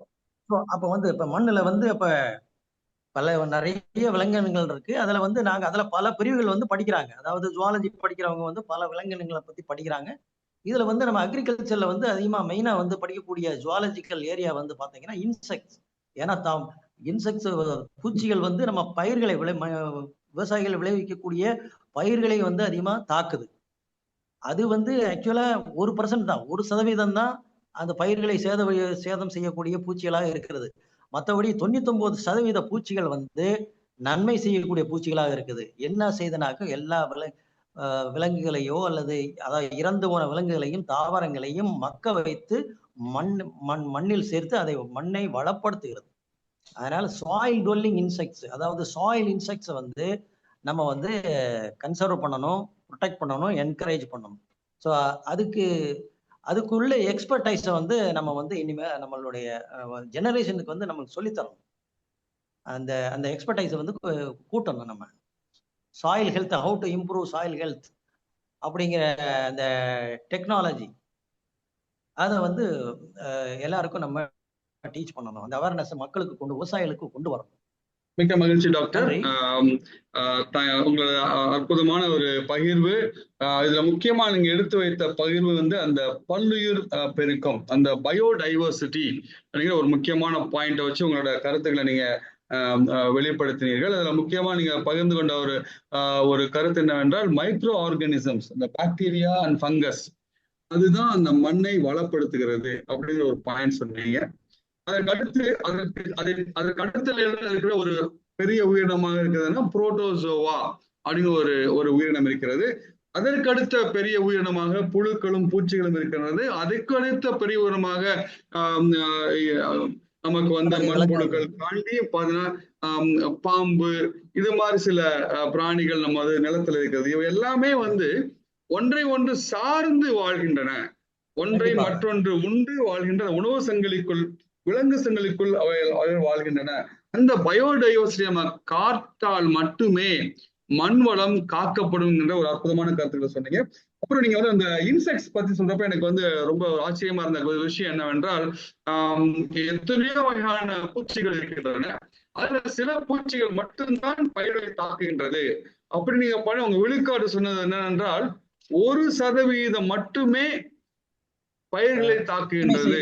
மற்ற 99 விழுக்காடுகள் பயிர்களுக்கு நன்மை பயக்கக்கூடிகின்ற ஒரு விலங்குகளாவே, இன்செக்டாவே பூச்சிகளாவே இருக்கிறது நீங்க சொல்றது எனக்கு ரொம்ப ஆச்சரியமா இருக்கு. ஏன்னா இந்த ஒரு பாயிண்ட் எடுத்துட்டு அடுத்த பங்களிப்பாட்டு நான் போறேன். ஏன்னா அந்த அடுத்த பங்களிப்பாளர் செல்வராஜ் அவர் வந்து இந்த கெமிக்கல்ஸை வந்து நம்ம முன்னிலைப்படுத்தி அதை விற்பனை பண்ணி அதன் மூலமாக விவசாயத்துக்கு நன்மை செய்கிறோம்னு சொல்றாங்க. ஆனா அந்த கெமிக்கல்ஸ் பயன்படுத்துறப்ப எனக்கு தெரிந்த இந்த சித்த அறிவுல என்னப்பட்டது என்றால், கெமிக்கல்ஸ் மூலமாக இந்த பயோடைவர்சிட்டி வந்து காக்கப்படுகிறதா அழிக்கப்படுகிறதா அப்படிங்கிற ஒரு பாயிண்ட் எடுத்து வைக்கிறேன். அடுத்த பாயிண்ட் என்னன்னா, ஆஸ் பர் டாக்டர் ஜெயராஜ் என்ன சொல்லியிருக்காரு என்றால், 1% பூச்சிகள் மட்டும்தான் பயிர்களை தாக்குகின்றது, ஏனைய 99% பூச்சிகள் பயிர்களுக்கு நன்மையே பயக்குகின்றது என்று சொல்லியிருக்கிறார்கள். சோ அப்படிங்கிறப்ப உங்களோட ரசாயன புரட்சி எந்த அளவுக்கு இதை பாதுகாக்கிறதா அழிக்கிறதா என்பதை வைத்து உங்களது பயிரை நீங்கள் தொடருமாறு அன்புடன் செல்வராஜ் அழைக்கின்றேன். நான் ஒரு தனியார் நிறுவன ஊழியர். வேளாண்மை என்பது ஒரு அறமாக இருந்தது, தற்போது அது தொழில் துறையாக மாறிவிட்டது. இதை ஒத்துக்கொள்கிறீர்களா? இதை நாம் கடைசியில் வைத்துக் கொள்ளலாம், ஒத்துக்கொள்வதை கடைசியில் வைத்துக் கொள்ளலாம். இப்பொழுது உங்கள் பகிர்வை தொடருங்கள். அதாவது நான் கலோக்கியலா பேசுறது தான் எனக்கு பிடிக்கும். நாடக தமிழ் வேண்டாம். மண்ணின் மனம் கமல நீங்க பேசலாம். ஒரு வீட்டுக்கு போறோம்னா முதல்ல உபசரிப்பு வந்து ஒரு தண்ணி கொடுப்பாங்க. ஆமா. இன்னைக்கு பாத்தீங்கன்னா வெளியில அப்போ சத்திரத்துல தண்ணி ஓசியா கிடைக்குது. இன்னைக்கு போனா பாட்டில் தான் வாங்கணும். நீங்க சாத்திரம் சாவடியில் சாப்பாடு இலவசமாக போடுவாங்க. இன்னைக்கு ஒரு வடை கூட நீங்கள் வந்து காசு கொடுத்தா வாங்கணும். எல்லாமே தொழில்மயம் ஆகி போச்சு உணவுத்துறை. இன்னைக்கு ஒரு நைட்டுக்கு குறைந்து ஒரு 50 லட்சம் பேர் பட்டினியோடு சாகுறாங்க, படுக்க போகிறாங்க. இதுக்கு காரணம் வந்து உணவு பற்றாக்குறை. நம்ம நாட்டில் வேணால் உணவுத்துறையில் உற்பத்தியில் தண்ணீர் ஆயிருக்கலாம், நம்ம இருந்தாலும் தானிய வகைகளில் தண்ணீர் ஆயிருக்கும், சில ஒரு பல காய்கறி வகையில் தண்ணீர் ஆகிருக்கும், பாலில் தண்ணீர் அடைஞ்சிருக்கும். ஆனால் பருப்பு வகையில், எண்ணெய் வகையில் என்ன வந்து நம்ம வந்து இறக்குமதி தான் பண்ணி வாழ்ந்துக்கிட்டு இருக்கோம். ஆக உணவுத்துறையில் வந்து பற்றாக்குறை வந்து இருக்க தான் செய்யுது. இன்றைக்கு அனைத்து இந்திய மாநிலங்களிலும் விவசாயிகள் வந்து கூட்டுறவு சங்கத்துக்கு முன்னாடி நைட் அண்ட் டே லைனில் நிற்கிறாங்க, உரத்துக்காக, யூரியாக்காகவும் டிஏபிக்காகவும். அது இல்லாமல் அவங்களால விவசாயத்தில் லாபம் பார்க்க முடியல. போட்ட முதல்ல வந்து திருப்பி எடுக்க முடியாத அளவுக்கு பயிர் மகசூல் பாதிக்கப்படுது. இன்னைக்கு தேங்காய் விலை கிலோ 80 ரூபாய்க்கு விற்றோடனே எல்லாரும் உரம் வைக்கிறாங்க, வீட்டுக்கு பின்னாடி இருக்கிற பறவைகளுக்கு உரம் வைக்கிறாங்க. விவசாயிகள் அதே மாதிரி தான் பொருளாதார ரீதியாக வந்து விவசாயத்தை நகர்த்தி கொண்டு போயிட்டாங்க. இனிமேல் மாங்காய்க்கு விலை இல்லை, மகசூல் பண்ண மாங்காய் பூரா வெளியில் கொட்டுறாங்க. பாலுக்கு விலை இல்லை, பாலை கொட்டுறாங்க. முதற்கண்ணு என்னோட இது என்னன்னு கேட்டிங்கன்னா, இது சம்மந்தமாக கவர்மெண்ட்டில் வச்சுருக்கிற சட்டத்தின் பேரவே மாற்றணும். இன்செக்டிசைட் ஆக்ட் 1968 அப்படின்னு சொல்லுவாங்க. இன்செக்டிசைட்ன்ற வார்த்தையே வரக்கூடாது. இது பயிர் பாதுகாப்புன்றது தான் அங்கே வரணும், ஒழிய பிளான் ப்ரொடெக்ஷன் தான் வரணும். பாதுகாப்புக்காக தான் இந்த வந்து தொழில்நுட்பம் வளர்த்தாங்க. அதே மாதிரி உரத்தொழிலில் சொல்கிறேன், urea, DAP, muriate of potash, single super phosphate, complex உரங்கள் 20-20-0-13 இது எல்லாம் இல்லாமல் விவசாயிகள் வந்து இன்றைக்கி வந்து பயிர் பண்ண முடியாது. ப்ராக்டிக்கலாக பேசணும். நம்ம அவங்களுக்கு வந்து போட்ட முதல் வரணும் அப்படின்னாக்கா இந்த உரங்கள்லாம் வச்சா தான் வந்து செடிகளை வந்து நல்ல முறையில் பராமரிக்க முடியும். இல்லாட்டி மகசூல் வராது, இழப்பு தான் சந்திக்க வேணும். ரெண்டாவது, மண்ணை பற்றி நிறையா பேர் பேசும்போது மேடம் முதல்ல சொன்னாங்க, எவ்வளோக்கு எவ்வளோ வந்து நம்ம பயிர் பண்ணுறோமோ அதன் மூலமாக இழப்பீடாகிற உரத்தை வந்து நம்ம வந்து ரீப்ளனிஷ் பண்ணணும். அதுக்கு வந்து தொழு உரம் போடணும். படிக்கும்போது முதல் அக்ரானமி ப்ராக்டிஸே வந்து 10 truck loads of farm yard மெனுன்னுவாங்க. இன்றைக்கி ஃபார்ம் யார்ட் மெனு எங்கே இருக்குது? எல்லாம் மூட்டையாக தான் கொடுக்க வேண்டியிருக்கு. ஒருத்தட்டையும் ஃபார்ம் இல்லை, யார்டு இல்லை, யார்டு இருந்தாலும் மாடு இல்லை, மாடு இருந்தாலும் சாணம் வராது. அது ஃபார்ம் யார்ட் மெனு, கம்போஸ்ட் உரம் எதுவுமே கிடையாது. இப்போ கடல் பாசி உரத்தை வச்சு சமாளிச்சுக்கிட்டு இருக்காங்க, சீவீட் எக்ஸ்ட்ராக்டை வச்சு சமாளிச்சுக்கிட்டு இருக்காங்க விவசாயிகள், வியாபாரிகள். இந்த கொரோனா பீரியடில் 2 துறைகளுக்கு தான் அரசு வந்து விலக்கு கொடுத்தாங்க. ஒன்று விவசாயத்துறை, இன்னொன்று மருத்துவத்துறை. ஃபார்மசியும் உரக்கடையும் தான் வந்து காலையில் திறந்து வைக்க சொன்னாங்க இல்லையா, மற்ற எல்லா கடையும் இழுத்து போட சொல்லிட்டாங்க. இது 2 இல்லாமல் நடக்காது. சில பாயிண்ட்டுகளை நாங்கள் வந்து ஒரு மித்துன்னு சொல்லுவாங்க, கட்டுக்கதைகள். அந்த கட்டுக்கதைகள் வந்து நம்ம இண்டஸ்ட்ரியில் நிறைய உழவிக்கிட்டு இருக்கு. இயற்கைனா என்னன்னு தெரியல, ஆர்கானிக்னா என்னன்னு தெரியல, அங்ககம்னா என்னன்னு தெரியல, பயோனா என்னன்னு தெரியல. மொத்தம் எல்லாமே வந்து கெமிக்கலுக்கு எகெயின்ஸ்ட் போயிட்டு இருக்காங்க. உங்களுக்கு காய்ச்சல் வந்தால் பாராசிட்டமால் போடாமல் நீங்கள் தூங்கிடுவீங்களா? உங்கள் வீட்டுக்குள்ளே வந்து கொசு கடிச்சா கொசு மருந்து வத்திய வச்சு இல்லாமல் படுத்துருவீங்களா? உங்கள் வீட்டுக்குள்ளே பாம்பு வந்தால் அதை அடித்து தூக்கி வெளியே போடாமல் இருப்பீங்களா? இன்றைக்கி பாம்பை அடித்து ஒருத்தர் ஃபோட்டோ எடுத்து போட்டார், அவரை அரெஸ்ட் பண்ணிட்டாங்க. பல்லுயிர் நோக்கம் எல்லாம் உண்மைதான். அது வந்து பெஸ்ட்டுன்னு மாறாத அளவுக்கு. பெஸ்ட்னா என்ன? அன்வான்ட் பிளான்ட்டுக்கு பேர் வீடு, அன்வான்ட் இன்செக்ட் பேர் பெஸ்ட்டு, அன்வான்ட் ஃபங்கஸ் பேர் பஞ்சிசைடு வச்சு கண்ட்ரோல் பண்ண வேண்டிய ஃபங்கஸ். அது நமக்கு தேவையான வகையில் அந்த உயிர் இருந்தால் அது நண்பன், நமக்கு தேவையில்லைன்னா அது எதிரி. அதுலேயும் வந்து பொருளாதார சேத நிலைக்கு மேலே இருந்தால் தான் வந்து கெமிக்கல் யூஸ் பண்ண சொல்கிறாங்க ஒழிய பொதுவாக பார்த்த உடனே எடுத்தோடனே அடிச்சிடக்கூடாது. இன்றைக்கி கிலோ 80 ரூபான்னு சொல்லி தேங்காய் விற்கணுன்னே ஒவ்வொரு மரத்துலேயும் வந்து காண்டாமிருக வண்டுக்கு மருந்து வைக்கிறாங்க. இப்போ ஒரு காண்டாமிருக வண்டு ஒரு மரத்துக்கு இருந்தால் போதும், 80 வருஷம் மரத்தை காலி பண்ணிடுறாங்க. ரெட் பாம் மீவில் ஒன்று இருந்தால் போதும், காலி பண்ணிடும். இன்னைக்கு தேங்காயில் இவ்வளோ சொல்கிறோம்னா ஒவ்வொரு பயிரிலையும் 10க்கு விதமான பல்வேறு பூச்சிகள் வந்து தாக்குகின்றன. 10க்கு விதமான பல்வேறு துரு நோய், அழுகல் நோய், வாடல் நோய், எத்தனையோ பேரில் வந்து பூஞ்சானவங்கள் வந்து தாக்குகின்றன. களைகள் எடுத்துங்க, களையில் எடுக்காத பயிர் கால் பயிர்னு சொல்லுவாங்க. இன்னைக்கு களை எடுக்க ஆள் இல்லை, அதனால தான் களைக்குறையோட உதவியை நாடி போகிறாங்க. அப்படியே ஆள் இருந்தாலும் 100 நாள் வேலை திட்டத்தினால விவசாய கூலிகள் வந்து பூரா அங்கே போகிறனால இங்கே வந்து விவசாயத்தில் களை எடுக்கிறதுக்கு ஆள் இல்லை. அப்படியே வந்தாலுமே வந்து 2 மணி நேரத்தில் வெளியே எந்திரிச்சு போயிடுறாங்க. இதுக்கெல்லாம் உதவியாக இருக்கிறது களைக்கூலிகள். அதுவும் வந்து பரிந்துரைக்கப்பட்ட அளவில் வந்து பயன்படுத்தினா எந்த தீங்கும் வராது. அப்படியே வந்தாலும் மிகை நாடி மிக்க குழல்ன்ற மாதிரி நம்ம செஞ்சுக்கணும். இன்றைக்கி எத்தனை பேர் நம்மளோட இயற்கை அழகாக மெயின்டைன் இருக்கா? டை அடிக்கிறாங்க. டை அடிக்கிறது கூட கெமிக்கல் தான். ஆனால் டை அடிக்காமல் இருக்காங்களா? கெமிக்கல் வந்து எதிரி கிடையாது. It is not enemy. எதிரி கிடையாது. அது அளவுக்கு மிஞ்சினா அமிர்தம் நஞ்சு. அந்த லெவல் தெரிஞ்சு யூஸ் பண்ணணும். நம்ம ETL லெவல், பொருளாதார சேத நிலை ஒவ்வொரு பயிருக்கும் ஒவ்வொரு பூச்சிக்கும் குறிப்பிட்டிருக்காங்க. அந்த எக்ஸ்டென்ஷன் சேவையை செய்ய வேண்டியது அரசு துறை. அது சரியாக செஞ்சதா? மருத்துவத்துறையில் ஆங்காலஜி, ரேடியாலஜி, கார்டியாலஜி, நெஃப்ராலஜி, யூராலஜின்னு எத்தனை லஜி இருக்குது. அங்கெல்லாம் இறங்கி நின்று வேலை செய்கிறாங்க. இவங்கெல்லாம் படிப்புகளோடு சரி, வயலுக்கு போய் இவங்களாம் வேலை செய்கிறாங்களா? அப்படிலாம் வேலை செஞ்சுருந்தா இந்த குழப்பம் வந்திருக்குமா விவசாயிக்கு? இயற்கை உரத்துக்கும் அங்கக உரத்துக்கும் பயோ உரத்துக்கும் அவங்க வித்தியாசம் தெரியல. கெமிக்கல்கள் நான் டாக்ஸிக், அவ்வளோதான். எதுக்கு தனித்தனி வார்த்தை வச்சுருக்காங்க? பயோ ஃபெர்டிலைசர்னா என்னன்னு தெரியல, ஆர்கானிக் ஃபெர்டிலைசர்னா என்னன்னு தெரியல. இதில் பயோ ஃபெர்டிலைசர் ரைசோபியம், அசோடாபாக்டர், பாஸ்போபாஸ்பாடிக் சொல்யூபிளைசர் இதெல்லாம் பற்றி அவங்களுக்கு நாலேஜே கிடையாது. இது கொடுத்தா சும்மா கொடுத்தாலும் வேணான்ட்டு போகிறாங்க விவசாயி. யதார்த்தமாக பேசணும், கலை நிலவரத்தை உணர்ந்து பேசணும். நம்ம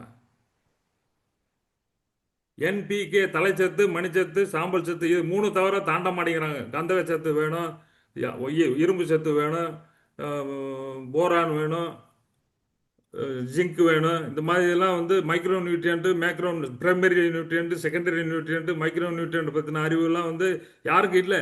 ஒவ்வொரு வருஷமும் ஒவ்வொரு சீசன்லேயும் வந்து விவசாயி கடைக்காரங்க தான் வந்து கேட்குறாங்க, சார் எவ்வளோ இத்தனை காணி நிலம் வச்சுருக்கேன், எவ்வளோ நெல் வேணும் வாங்கணும் அப்படின்னு. அந்த மெமரி கூட இல்லை, பேசிக் இது. இன்றைக்கி ஒரு மெடிக்கல் சென்டருக்கு போனால் யூரின் டெஸ்ட் பண்ணாமல் நம்ம சுகர் டேப்லெட் சாப்பிட்றோமா? பிளட் டெஸ்ட் பண்ணாமல் சுகர் டேப்லெட் சாப்பிட்றோமா? இது எந்த வித டெஸ்ட்டும் மண்ணில் பண்ணாமல் தொடர்ந்து உரத்தை யூஸ் பண்ணிக்கிட்டே இருந்தால் அதை அனுமதிக்கிறது யார்? அவங்கள அந்த நிலைமைக்கு கொண்டு போய் விட்டது யார்? நம்ம தான். அவங்கள ப்ளேம் பண்ணக்கூடாது. அவங்களுக்கு எதுவும் தெரியாது. பச்சை துண்டை தோல்ல போடுறத தவிர வேற எதுவும் தெரியாது அவங்களுக்கு. செல்வா, உங்களோட உணர்வுபூர்வமான பகிர்வு ரொம்ப அற்புதமா இருக்குது.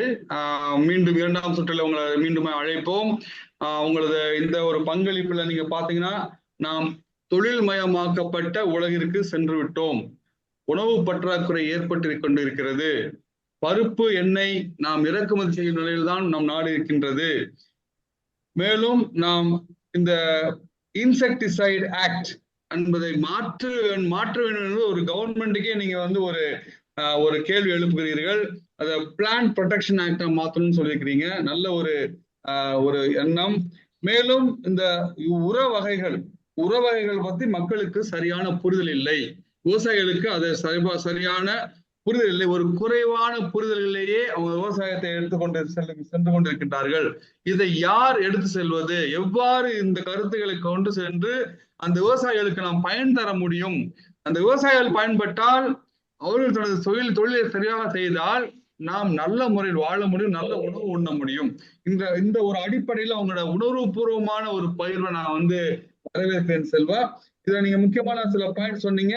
களைகள் எடுக்கப்படாத கால் பயிர்னு ஒரு கருத்தை நீங்க வைத்திருக்கிறீர்கள். அப்படி என்றால் நாம் அது வந்து மனித வளம் மிக்க இந்த நாட்டுல களை எடுக்க ஆள் இல்லை என்கின்ற ஒரு பற்றாக்குறையும் இருக்கிற ஒரு வேரியேஷன் இருக்குது. ஒரு பக்கம் நம்ம நாடு வந்து உலகத்திலேயே 2ஆம் நிலையில் இருக்குது. எங்க இருக்குன்னா மனித வளத்துல இருக்குது. நாம் அத்தகைய மக்களை சார்ந்திருக்கின்ற ஒரு இந்திய நாடு. சீனாக்கு அடுத்த நிலையில் இருக்கின்றோம்.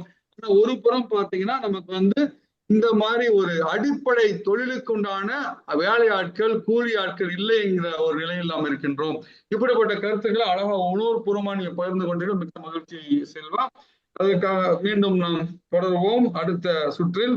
அடுத்ததாக திருவாளர் ஸ்ரீ பி. சிதம்பரம் ஐயா அவர் கருத்துக்களை பகிருமாறு அன்புடன் அழைக்கின்றேன். எல்லோருக்கும் மாலை வணக்கம். இது ஒரு பெரிய டாபிக். ஆமாங்க சார். இது ஒரு 2 மணி நேரத்தில் நாம் பேசக்கூடிய ஒரு டாபிக் கிடையாது. மண் வளமும் மனித வளமும். மண் வளம் இந்த டாபிக்கை ஏன் பேசுறோம்னா, 2 வளங்களுமே குறைந்து நோயாளி கண்டிஷன் போயிடுச்சு. ஐசியூல தான் இருக்கிற மாதிரி தான் இப்படி இருக்கும். இதுதான் உண்மை. விவசாயம் எடுத்துட்டோம்னா அதனுடைய வரலாறுன்னு பாத்தீங்கன்னா, நான் அன்னைக்கு ஒரு புக்ல படிச்சேன். கிட்டத்தட்ட அது ஆரம்பித்து வந்து 12,000 வருடங்கள் ஆயிடுச்சான். விவசாயம் ஆரம்பித்து தொழில் சின்னதா காற்று கரையோரங்களில் ஆரம்பிச்ச தொழில் அது இன்னைக்கு பெரிய அளவுல போய் ஆற்றங்கரையிலிருந்து தென்னை பயிர் சாகுபடியிலிருந்து இன்னைக்கு பல பயிர்கள் தோப்பு பயிராக போயிடுச்சு. அப்புறம் அது ஷிஃப்டிங் கல்டிவேஷன், அதாவது ஒரு இடத்துல இருந்து இன்னொரு இடத்துக்கு எங்கு மண்ணுடைய வளம் குறையுதோ அங்க இருக்கக்கூடிய அந்த நொமாடிக் அக்ரிகல்ச்சர் அப்படிம்பாங்க, அங்கிருந்து இன்னொரு பக்கம் போயிடுறது, குடிபெயர்ந்து போய் அங்க விவசாயம் பண்றது ஆற்றங்கரையோரங்கள்ல. அங்க அதனுடைய மண்ணுடைய வளம் குறையும் போது அப்புறம் அடுத்த பக்கம் போயிடுது. அதுதான் ஒரு வேளாண்மை நடந்துட்டு இருந்தது. ஆற்றங்கரையோரத்துல இருந்தது. இன்னைக்கு மானாவாரியிலேயே நம்ம விவசாயம் பண்றோம், நீர்வளம் பெருகிடுச்சு. இது பேசிட்டு இருந்தோம்னா நிறைய விஷயங்கள் பேசணும். இப்படி இருந்த ஒரு விவசாயம் வந்து 5 ஆண்டு திட்டங்கள் தீட்டினாங்க. கிட்டத்தட்ட 1952 இருந்து ஒவ்வொரு 5 ஆண்டு திட்டங்கள்லையும் ஒரு குறிப்பிட்ட செக்டாருக்கு நிதியெல்லாம் ஒதுக்கி ஒவ்வொரு செக்டாரும் வளர ஆரம்பிச்சு 100% விவசாயம் பண்ணிட்டு இருந்த மனிதர்கள் அப்ப வந்து நாகரிக வளர்ச்சி இதெல்லாம் எதுவும் கிடையாது. அப்புறம் அதுல இருந்து இந்த ஒவ்வொரு 5 ஆண்டு திட்டங்களிலும் ஒவ்வொரு செக்டார் டெவலப் ஆக இந்த 100% மனித வளம் வேளாண்மை துறையில மட்டும்தான் இருந்தது. வேளாண்மை ஒண்ணுதான் தொழிலா இருந்தது. அப்புறம் மீன் பிடித்தல், விலங்குகள் வளர்த்தல் இந்த மாதிரி போயிட்டு இருந்தது. பட் வேளாண்மையிலிருந்து இது பிரிஞ்சதுனால இன்னைக்கு வந்து 50% நம்ம கிட்ட இருக்கு. ஆக்சுவலா விவசாயத்துல 50% இருக்கிறாங்க. இன்னும் அதனுடைய டைவர்ஷன் பார்த்தோம்னா ரோடு டைவர்ஷன் போட்டிருப்பாங்க, அது போயிட்டே இருந்தோம்னா அது எங்க போய் நிக்குதுன்னு கூட சொல்ல முடியாது.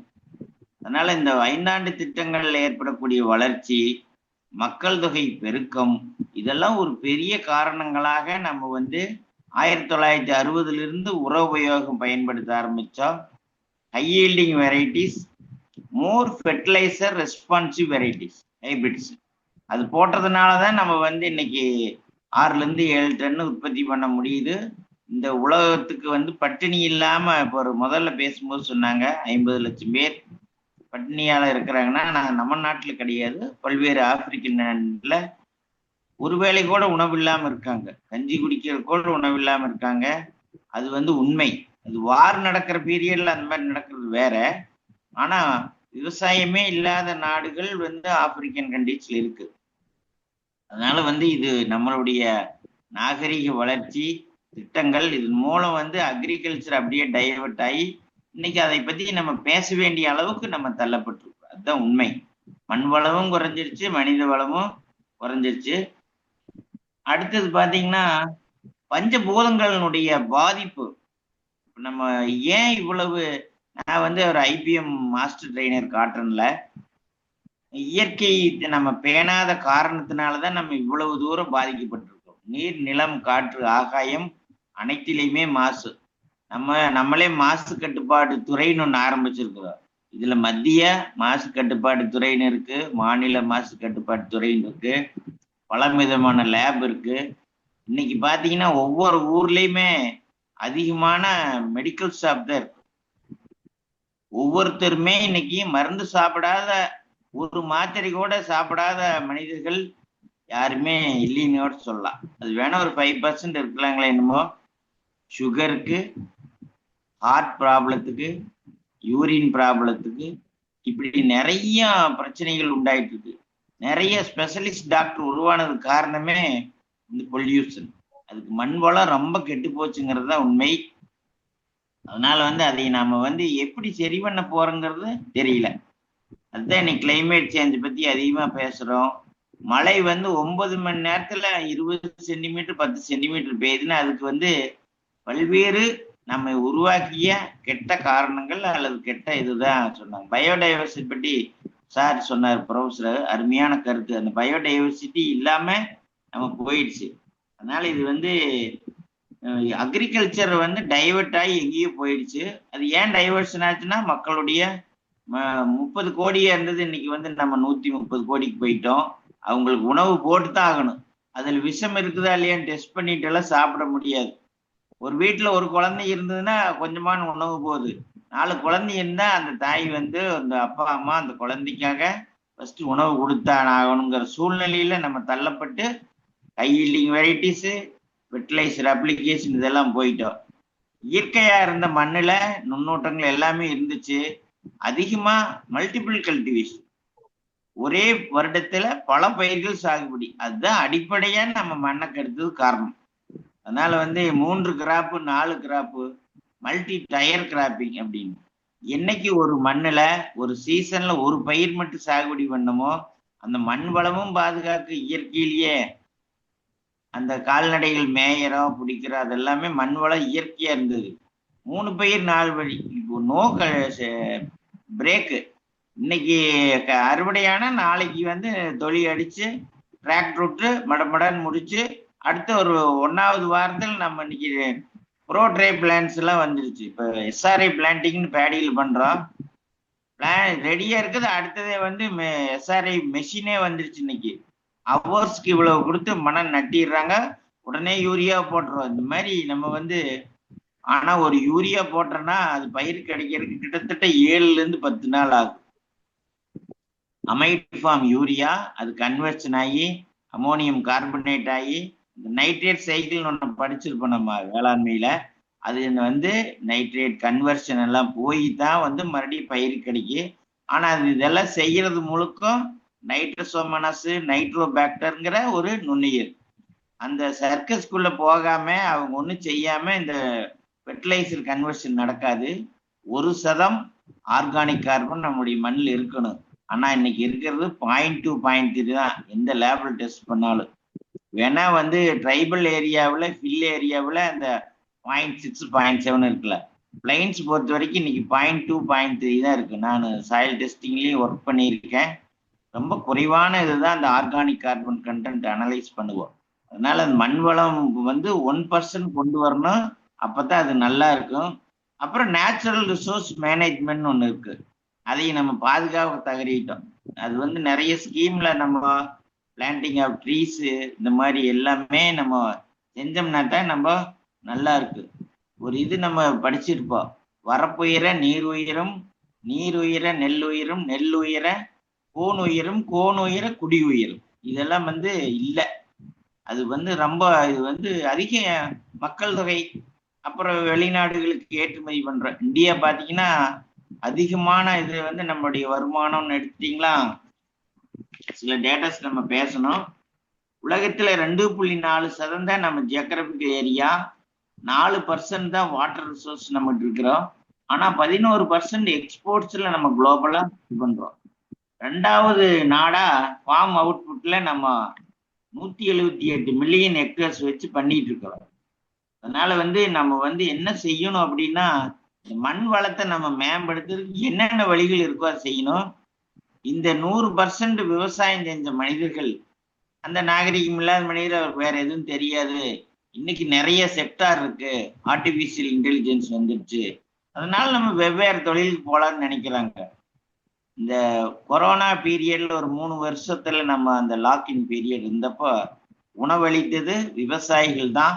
வேளாண்மை துறை, தோட்டக்கலைத்துறை எல்லாம் வீடு வீடா காய்கறி வண்டி கொடுத்தாங்க. ஏன்னா மற்றது எல்லாமே ஆஃப் ஆயிடுச்சு. அதனால இந்த வேளாண்மை விவசாயிகளை நம்ம பாதுகாக்கணும், அவங்களுக்கு நிறைய திட்டங்கள் கொடுக்கணும். புதிய அதாவது யூத் இப்ப இருக்கக்கூடிய விவசாயிகள் பாத்தீங்கன்னா ஆவரேஜ் விவசாயம் பண்றவங்க ஒரு 45 to 55 60 வயசுல இருக்கிறவங்க தான் விவசாயம் பண்றாங்க. மற்ற அனைவருமே வந்து வெவ்வேறு தொழில்களுக்கு போயிட்டாங்க. கம்ப்யூட்டரு, அப்புறம் மெக்கானிக்ஸ், இந்த மாதிரி நிறைய தொழில். வெளிநாட்டுல இன்னைக்கு சொல்றாங்க டேட்டா, யூஎஸ்ல இருக்கிறவங்க வந்து 50 லட்சம் பேர்ல 5 லட்சம் பேர் இந்தியன்ஸுங்கிறாங்க. இந்த மாதிரி வெளிநாடுகளுக்கு போயிட்டாங்க. விவசாயத்தை எந்த அளவுக்கு நம்ம செஞ்சோம்னு தெரியல. அதை நம்ம திரும்ப உயிர்ப்பிக்கணுங்கிறது என்னுடைய கருத்து. இது ஏன்னா நான் விவசாயத்து துறையில சின்ன வயசுல இருந்து விவசாயம் பண்ணிக்கிட்டு இருந்தோம். மானாவாரி விவசாயம், அப்புறம் வேளாண்மை துறையில ஐபிஎம்ல நிறைய டெமோ எல்லாம் பண்ணியிருக்கோம். நாம் விவசாயத்தை எப்படியாவது மீட்டெடுத்து ரொம்ப அற்புதமான பயிர்கள், நிறைய புள்ளி விவரங்களோட நீங்க நிறைய கருத்துக்களை முன்வைத்தீர்கள். உங்களோட பயிர்ல ரொம்ப பிடித்த பயிர்வாக இருக்கிறது இந்த புள்ளி விவரங்கள் ரொம்ப அழகா நீங்க எடுத்துரைத்தீர்கள். அதுல நீங்க வந்து இந்த பல்லடுக்கு சாகுபடினாலதான் நமக்கு வந்து இப்ப வந்து நல்ல தானியங்கள், நல்ல உணவுகள் கிடைக்காம போயிருக்குங்கிறத அழகா சொல்லியிருக்கீங்க. அந்த பல்லடுக்குங்கிறது வந்து இந்த மல்டிபிள் சாகுபடிங்கிறது, மல்டி லேயர் சாகுபடி சொன்னீங்க.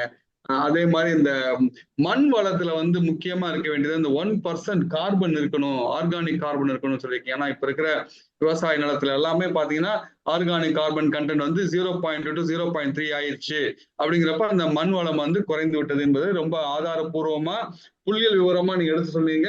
பஞ்சபூதம் இப்போ வந்து நமக்கு வந்து அதோட சைக்கிள் வந்து பாத்தீங்கன்னா அதோட சுழற்சி வந்து மாறிக்கிட்டே இருக்குது. அது வந்து காரணம் வந்து மண் வளம் வந்து நம்ம பாதுகாக்கப்படலைங்கிறப்ப அது வந்து பஞ்சபூதமும் அதுல அஃபெக்ட் ஆகுதுங்கிறத அழகா சொன்னீங்க. ஸோ மனிதர்களும் மண் வளமும் வந்து எந்த அளவுக்கு பாதிப்புக்குள்ளாகி போயிட்டு இருக்கிறாங்க அப்படிங்கிற நம்ம புள்ளியல் விவரமா எடுத்துறதுக்கு மிக்க மகிழ்ச்சி. அடுத்ததாக நம்மிடையே தமது அறிவு சார்ந்த ஒரு பயிர்வை முன்வைக்குமாறு ஸ்ரீ கே ராசு அவர்களை அன்புடன் அழைக்கின்றேன். அனைவருக்கும் இனிய மாலை வணக்கம். அதாவது விவசாயம் வந்து ரொம்ப நலிவடைஞ்சு இருக்குன்றதால எந்த விதமான மாற்று கருத்துமே கிடையாது. காரணம் என்னன்னு சொன்னோம்னா, நம்ம வந்து அதாவது ஒவ்வொரு ஸ்டேட் வைஸ் வந்து ஃபார்மர்ஸுடைய இன்கம் எடுத்து பார்த்தோம்னு வச்சீங்கன்னா, இன்னைக்கு வந்து தமிழ்நாட்டுல வந்து ஃபார்மருடைய மந்த்லி இன்கம்னு சொன்னாக்கா 12,000 இருந்து 13,000 ரூபாய்.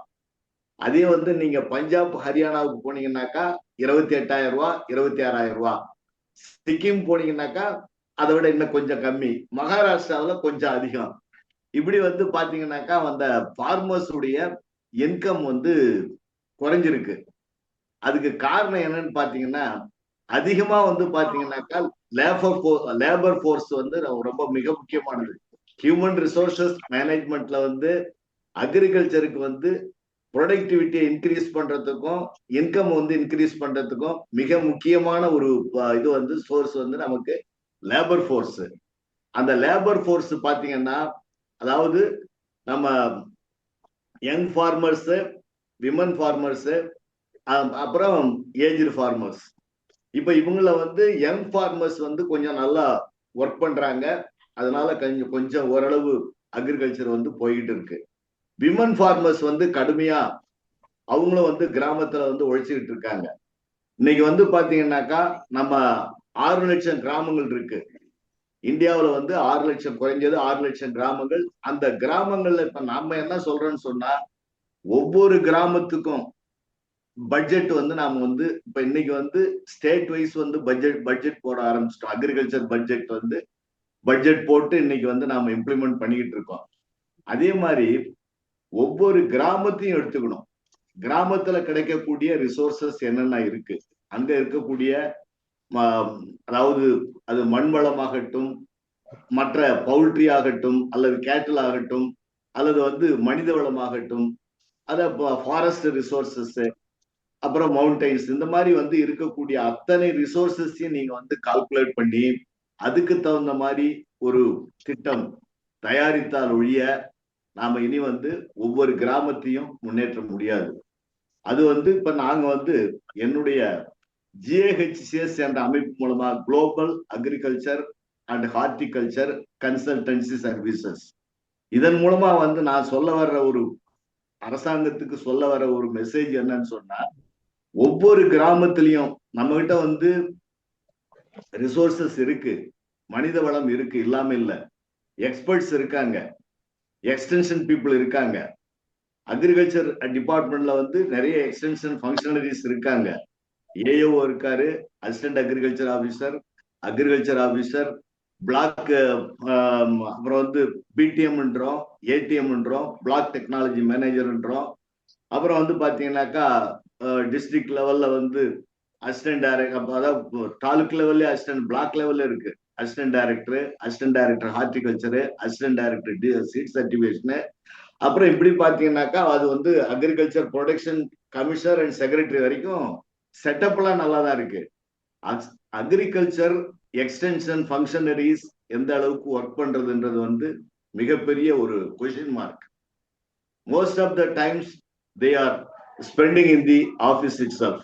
அவங்க சொல்ற காரணம் என்னன்னு சொன்னா, இப்ப ஜாயிண்ட் டைரக்டர் ஆஃப் அக்ரிகல்ச்சர் எடுத்துக்கிட்டாலும் சரி, ஜாயிண்ட் டைரக்டர் ஆஃப் அக்ரிகல்ச்சருக்கு வந்து பாத்தீங்கன்னா வீக்லி 5 டேஸும் வந்து வீடியோ கான்ஃபரன்ஸ். எப்ப starting from 4 o'clock to 7 o'clock. அவங்க என்ன பண்ணுவாருனாக்கா, அவர் வந்து ஃபுல்லா எல்லா ரிப்போர்ட்டையும் அவர் இது பண்ண மாட்டார். அவர் 2 DD, அப்புறம் வந்து பிளாக்ல அவருக்கு எத்தனை பிளாக் இருக்கோ அத்தனை பிளாக் அசிஸ்டன்ட் டைரக்டர்ஸ், அப்புறம் அக்ரிகல்ச்சர் ஆபீசர், AOS எல்லாரையும் கூட்டி வச்சுக்கிட்டு உட்காந்துப்பாரு. அப்படி பார்க்கும்பொழுது பாத்தீங்கன்னாக்கா அந்த எல்லா ஸ்டாஃபும் வந்து எவ்ரிடே வந்து வீடியோ கான்ஃபரன்சிங் அட்டென்ட் பண்றதால அவங்க எல்லாம் வந்து ப்ரிப்பரேஷன் அவங்களுக்கு வந்து. சார், நீங்க அற்புதமா சில பாயிண்ட்ஸ் நீங்க முன்வைத்திருக்கிறீர்கள். அதுல முக்கியமான பாயிண்ட்ஸ் வந்து அந்த ஃபார்மர்ஸ் இன்கம் ஒரு செக்ரிகேஷன் அழகா சொன்னீங்க.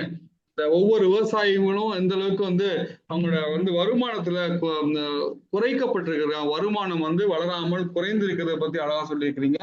அப்புறம் நம்ம கவர்மெண்ட் ஃபங்க்ஷனரிஸ் எல்லாம் எந்த அளவுக்கு வந்து இன்வால்வ் இருக்காங்க அப்படிங்கிறத பத்தி அழகா நீங்க சொல்லிட்டு இருக்கிறீங்க. மீண்டுமாய் நீங்க வந்து சார்ந்ததுக்கு அப்புறம் உங்களோட பகிர்வு தொடரும். இறுதியாக நாம் இப்பொழுது முதல் சுற்றில் doctor Vellaisamy, veterinary assistant surgeon. So இது நல்ல ஒரு தேர்ந்தெடுத்தல் சார். இந்த ஒரு குழுவே பாத்தீங்கன்னா ஒவ்வொரு துறையிலையும் வந்து கரெக்டா வந்து அந்த மனித சங்கிலி, அந்த உணவு சங்கிலி, அந்த இயற்கை சங்கிலிக்கு அழகா ஒவ்வொருத்தருமே வந்து சேர்ந்திருக்காங்க. இது வந்து ஒரு இறைவனோட அழைத்தல் தான் சொல்ல முடியும். அதை பேஸ் பண்ணி இப்ப நமக்கு வந்து இறுதியாக நம்மிடம் முதல் சுற்றில் பகிர்ந்து கொள்வதற்காக டாக்டர் வெள்ளசை அவர்களை அன்புடன் அழைக்கின்றேன். நண்பர்கள் அனைவருக்கும் இனிய உற்சாகமான மாலை வணக்கம். நாமக்கல்ல இருந்து உங்க கூட எல்லாம் கனெக்ட் ஆயிருக்கேன். சோ நான் வந்து கால்நடை பராமரிப்பு துறையில வந்து கிட்டத்தட்ட ஒரு 15 வருடங்களாக பணியாற்றி வருகிறேன். யூஸ்வலா பாத்தீங்கன்னா இப்ப நம்ம ரெக்ஸ் சார் சொன்ன மாதிரியும் சரி, ஜோ சார் சொன்ன மாதிரியும் சரி, கால்நடைகள், அதாவது மண் வளமும் மனித வளமும் கால்நடை கூட எந்த அளவுக்கு ஒருங்கிணைந்து செயல்படுது அப்படிங்கறத தான் நம்ம இன்னைக்கு வந்து நிறைய விஷயங்கள்ல பார்க்க போறோம். தெய்வப்புலவர் திருவள்ளுவரே என்ன சொல்லியிருக்காரு அப்படின்னா, கால்நடை காக்கும் கருவி நிலனே, நிலன் காத்து வாழ்வார்க்கு வான் அப்படின்னு சொல்லியிருக்காங்க. அதாவது நிலம் காக்கப்படும் பொழுதுதான் மனித வளமும் அந்த கால்நடைகளுமே காக்கப்படுகின்றன அப்படின்னு சொல்லியிருக்காங்க. சோ மண் வளம் பாதுகாக்கிறது மட்டும் வந்து உங்களுக்கு வந்து மனித குலமும் சரி, கால்நடைகளும் சரி, அதை சார்ந்த தொழில்களுமே வந்து வளர்ச்சி அடையும் அப்படின்னு சொல்லியிருக்காங்க. சோ அது மட்டும் கிடையாது, மாடு உழுதேல் மனித உழுதல் வேண்டும், காடு போல அல்ல செயின் அப்படின்னு சொல்லியிருக்காங்க. அதாவது மாடுகள் உழும் பொழுது மனிதர்களும் அதனோட சேர்ந்து உதவி செய்யணும், அப்படின்னாதான் விவசாயம் செழிக்கும், அதுல இருந்து வருவாய் பெருக்கம் அதிகமா இருக்கும் அப்படிங்கிறதையும் திருவள்ளுவர் வந்து அந்த காலத்திலேயே சொல்லியிருக்காங்க. ஸோ 2000 ஆண்டுகளுக்கு முன்னாடியே சொன்ன அந்த திருக்குறளுமே வந்து இன்னைக்கு நம்ம டாபிக் கூட ஒத்து போகுது அப்படின்னா அதனாலதான் அவர் தெய்வப்புலன்னு சொல்றோம். எந்த காலத்திலயுமே வந்து அவர் சொன்ன அந்த வாக்கியங்கள் வந்து நம்ம கூட எப்பவுமே இருக்கும். சோ நம்ம மண் வளமும் மனித வளமும் கால்நடை கூட எப்படி தொடர்புபடுத்துறது அப்படின்னு பாத்தீங்க அப்படின்னா, இப்போ உள்ள காலகட்டத்துல எல்லா வல்லுநர்களுமே சொன்னாங்க. அதாவது பல்லுயிர் பெருக்கம் ஆகட்டும், பயோடைவர்சிட்டி ஆகட்டும், உணவு சங்கிலி ஆகட்டும், எல்லாத்துலயுமே பாத்தீங்கன்னா அந்த மண் வளம் இல்லை அப்படின்னா கால்நடைகள் இல்லை. ஏன்னா எல்லாரோட உணவுமே, நம்ம மனிதனுடைய உணவு ஆகட்டும், கால்நடைகள உணவாகட்டும், எல்லாமே பாத்தீங்க அப்படின்னா மண்ணில இருந்து தான் ஸ்டார்ட் ஆகுது. சோ மண் வளத்தை நம்ம பாதுகாக்கும் பொழுதுதான் மாடுகளுக்கு, கால்நடைகளுக்கு தேவையான உணவுகள் வந்து அதுல இருந்து அந்த சத்துக்கள் வந்து கிடைக்குது.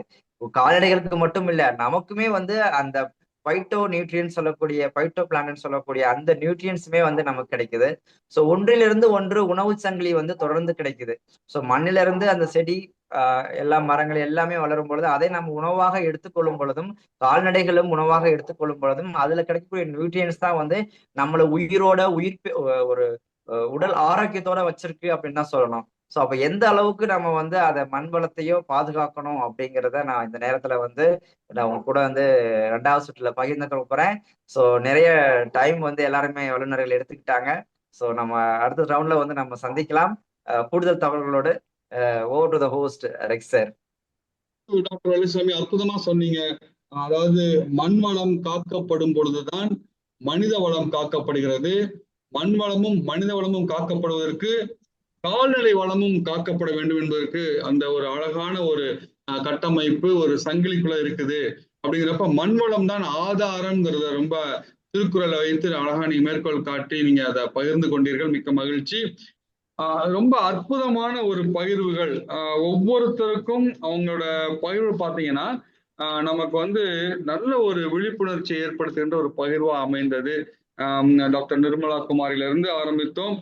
ரொம்ப அழகா அவங்க வந்து மண் வளத்தை மேம்படுத்தி அதை சொன்னாங்க. அங்கிருந்து ஆரம்பிக்கப்பட்ட இந்த பகிர்வானது ஒவ்வொரு துறை சார்ந்த ஒரு பகிர்வா இருந்தது. இந்த ஒரு துறைகளே பார்த்தீங்கன்னா ஒன்றுக்கொன்று ஒரு தொடர்புடைய ஒரு ஒரு ஒரு யதார்த்தமா அமைந்த ஒரு தொடர்பா இது இருந்தது. ரொம்ப மகிழ்ச்சியா இருக்குது. எனக்கு வந்து நம்ம தேடி போய் நம்ம யாரையும் கூப்பிடல, நமக்கு கிடைத்த அந்த வல்லுநர்களை நாம் கொண்டு வந்து சேர்க்கின்ற பொழுது இந்த வல்லுநர்களே சரியாக அந்த உணவு சங்கிலி, அந்த மனித சங்கிலி, அந்த இயற்கை சங்கிலிக்குள்ள இருக்கிற ஒவ்வொரு துறை சார்ந்த ஒரு வல்லுநர்லாம் வந்து கிடைத்தது இறைவன் செயல். இப்பொழுது நாம் இறுதி நிகழ்வாக எனது முடிவுரையை நான் முன்மொழிகின்றேன். இந்த ஒரு அற்புதமான வாய்ப்பை கொடுத்த இறைவனுக்கும் இந்த வாய்ப்பை எனக்கு நல்க உதவியா இருந்த நண்பர் சுரேஷ் அவர்களுக்கும், இதை ஏற்றுக்கொண்டு எனக்கு வாய்ப்பு கொடுத்து என்னை ஊக்கப்படுத்திய திருவாளர் ஜோ அவர்களுக்கும் இந்த நேரத்தில் அனைவரின் சார்பாக, என் குடும்பத்தின் சார்பாக, என் தாய், எனது அம்மா, அப்பா, சகோதரிகள், மனைவி, குழந்தைகள் சார்பாக நன்றியை தெரிவித்துக் கொள்கிறேன். இந்த கடைசி நேர அழைப்பை ஏற்று இன்று கலந்து கொண்ட நண்பர் செல்வராஜ் அவருக்கும், எனது கோ பிரதர் டாக்டர் ஜெயராஜ் அவருக்கும் நன்றி தெரிவித்துக் கொள்கின்றேன். அதையும் தாண்டி இன்று அற்புதமாக வல்லுநர்களாக கலந்து கொண்டு தன் கருத்துக்களை நல்ல முறையில் அனைவரும் முறையில் எடுத்துரைத்த டாக்டர் நிர்மலா குமார் அவர்களுக்கு எனது மனமான நன்றி. டாக்டர் டாம் பி சிலாஸ் அவர்களுக்கு மனமான நன்றி. அண்ட் மிஸ்டர் சுரேஷ் அவர்களுக்கு எனது மனமான நன்றி. மேலும் எனது டாக்டர் வெள்ளைசாமி அவர்களுக்கு எனது நன்றி. அண்ட் டாக்டர் ராசு அவர்களுக்கு எனது நன்றி. அண்ட் டாக்டர் சிதம்பரம் அவர்களுக்கு நன்றியை தெரிவித்துக் கொள்கின்றேன். இதுவரைக்கும் பொறுமை காத்து தங்களது பங்களிப்பையும் ஏற்றுக்கொண்டு தனது வினாவையும் எழுப்பி உங்களது அறிவை மீண்டும் வளப்படுத்திக் கொண்டதற்கு உங்கள் பார்வையாளர் ஒவ்வொருவருக்கும் நன்றியை தெரிவித்துக் கொள்கின்றேன். இறுதியாக ஒரு சில வார்த்தையோடு எனது இந்த பகிர்வை நாம் முடிக்கலாம் என்று நான் நினைத்து பகிர்ந்து கொள்ள வேண்டிய ஒரு சில பகிர்வுகள். இந்தியாவில் மொத்த மனிதவள பங்கு அப்படின்னு எடுத்துக்கிட்டீங்கன்னா சுமார் 42 விழுக்காடுல 45 விழுக்காடுகள் விவசாயத்துலதான் மக்கள் வேலை செய்யறாங்க. அப்போ நம்ம 100 மடங்குல 100 பேர் எடுத்தா அதுல 45 பேர் விவசாயத்துல ஈடுபட்டு இருக்கிறாங்க. தொழில்நுட்பத்தில 27 விழுக்காடு, சேவைத்துறை ஐடி அண்ட் சர்வீசஸ் அந்த டிபார்ட்மெண்ட் 32 விழுக்காடு. அப்படி பார்த்தா கூட விவசாயத்துக்கு முதன்மை இடத்துல இருக்குது இந்தியா. இது ஒரு பகிர்வு. இரண்டாவது, விவசாயம் வேலை வாய்ப்பு பாத்தீங்கன்னா விவசாயம் சார்ந்த வேலை வாய்ப்பு 42% அது நமக்கு மக்களுக்கு தருகிறது. இது அடுத்த ஒரு பகிர்வு. உற்பத்தி துறை 14% தான் வேலைவாய்ப்பை தருகிறது. அதுக்கு கட்டுமானம் கன்ஸ்ட்ரக்ஷன் 12% தான். அப்படி பார்க்கிற பொழுதும் விவசாயம் முன்னிலைப்படுகிறது. அங்கு நாம் வேலை வாய்ப்பும் பெறுகிறது. அப்ப மனித வளத்திற்கு முக்கிய பங்கா இருக்கிறது வேலை. அந்த வேலையை நம்ம செய்தாதான் வீட்டுக்கு கூலி கிடைக்கும். அந்த கூலி கிடைப்பதற்கு வேலைவாய்ப்பு வேண்டும். அந்த வேலைவாய்ப்பை பெருக்கி வருகின்ற ஒரு துறையாக இந்த விவசாயம் இருப்பதனால் விவசாயம் மண் வளத்தை மேம்படுத்துவது மனித வளத்தை மேம்படுத்துவதற்கு டைரக்ட்லி ப்ரொபோர்ஷனல் பாங்க. அதை அது மாதிரி ஒரு பகிர்வு. அடுத்து ஒரு பகிர்வா நான் உங்கள்கிட்ட என்ன பகிர விரும்புகிறேன் என்றால், தமிழ்நாட்டுக்கு வரலாமே. இப்ப இந்தியாவை விட்டு தமிழ்நாட்டுக்கு வந்தீங்கன்னா தமிழ்நாட்டுல நிலைமை எப்படின்னு பார்க்கலாம். பாருங்க, தமிழ்நாட்டிலேயும் இதே நிலைமை தான். பாத்தீங்கன்னா தமிழ்நாட்டுல இதே பர்சன்டேஜ் அப்படியே தமிழ்நாட்டுல இறங்குது. ஸோ அப்படிப்பட்டு பாக்குறப்ப அடுத்து உலக பார்த்தாலும் அந்த தமிழ்நாட்டை பத்தி ஒரு சில புள்ளி விவரங்களை நான் பகிர்ந்து கொள்ள விரும்புகின்றேன். தமிழ்நாட்டை பார்த்தீங்கன்னா அதுல என்ன சொல்றாங்கன்னு பார்த்தோம்னா, ஒரே ஒரு நிமிடம். தமிழ்நாட்டுல பாத்தீங்கன்னா அதே மாதிரி விவசாயத்துறையத்துல அந்த ஜிடிபி 13 விழுக்காடுக்கு அது கான்ட்ரிபியூஷன் பண்ணுது. தமிழ்நாட்டில் மக்கள் சுமார் 56% விழுக்காடு விவசாயத்தில் ஈடுபட்டிருக்கிறார்கள். அப்படி வைத்து பாக்குறப்ப அங்கே நம்ம இந்தியாவை போல தமிழ்நாடும் அதே மாதிரி நேர்முகமாக விவசாயத்துக்கு பங்காற்றிக் கொண்டிருக்கிறது.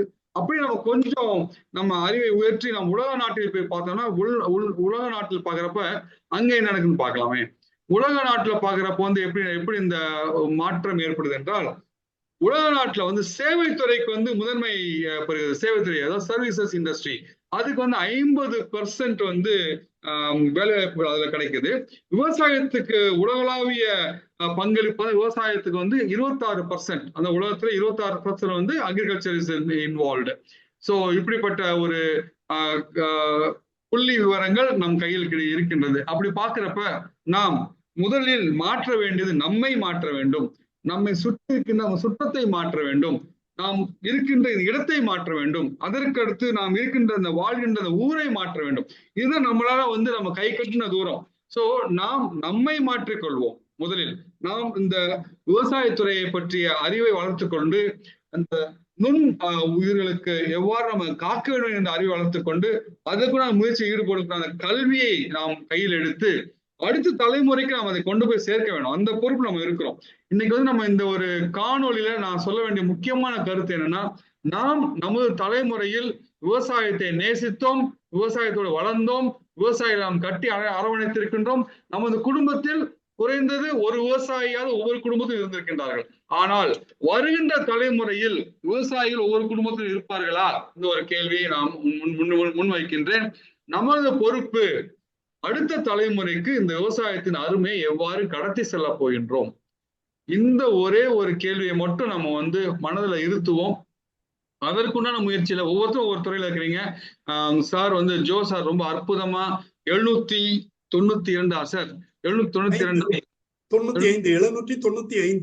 5வது காணொளி முடித்தும் இந்த விவசாயத்தை பற்றியும் மண்வளத்தை பற்றிய முழு பகிர்வுகள் என்ன முடிக்கல, அவ்வளோ இது கற்ப விருட்சமா இருக்குதுன்னு சொல்லி அற்புதமா சொல்லியிருக்கிறீங்க. சோ கண்டிப்பா இன்னும் இந்த ஒரு ஃபர்ஸ்ட் வெர்ஷன் சார், இந்த மண் வளமும் மனித வளத்துக்கு நீங்க வருஷன் 2 வருஷன் 3 கொண்டு போங்க. அதுக்கும் புதிய வரவுகளை வர வைத்து நம்ம அவங்கள்ட்ட நம்ம பகிர சொல்வோம். விரும்புறீங்க சொல்லுங்க செல்வா. அதாவது விவசாயம் இருக்கும், விவசாயி மாற்றப்படுவான். விவசாயம் மாற்றப்படுவான். நன்றி செல்வா. சோ நம்மளோட பொறுப்பு கடமை என்னவென்றால், நீங்க ஆசிரியரா இருக்கலாம், நீங்க ஒரு ஓய்வு பெற்ற ஒரு அரசு ஊழியரா இருக்கலாம், நீங்க ஒரு மார்க்கெட்டிங் பர்சனா இருக்கலாம், ஒரு விவசாயியா இருக்கலாம், இல்ல நீங்க ஒரு மனிதவள மேம்பாடு மேலதிகாரியா இருக்கலாம். யாரா இருந்தாலும் அந்த விவசாயத்தின் மகிமையை நாம் உணர்ந்தது போல் அடுத்த தலைமை கொண்டு போய் சேர்க்க வேண்டிய அனைத்து வழிமுறைகளையும் நாம் பின்பற்ற வேண்டும், கடைபிடிக்க வேண்டும், அதை எடுத்து செல்ல வேண்டும். அதை நம்ம ஒன்னாவது ரெஸ்பான்சிபிலிட்டியா பொறுப்பா நம்ம வைத்துக் கொள்ள வேண்டும் என்பதே எனது தாழ்மையான கருத்துக்களாக இங்கு நாம் அனைவருக்கும் சமர்ப்பித்து, இந்த விவசாயி ஒரு மண் வளத்திற்காக மேம்படுகிற இந்த விவசாயியை பத்தி சில பொன்மொழிகள் அழகா சொல்லியிருக்காங்க.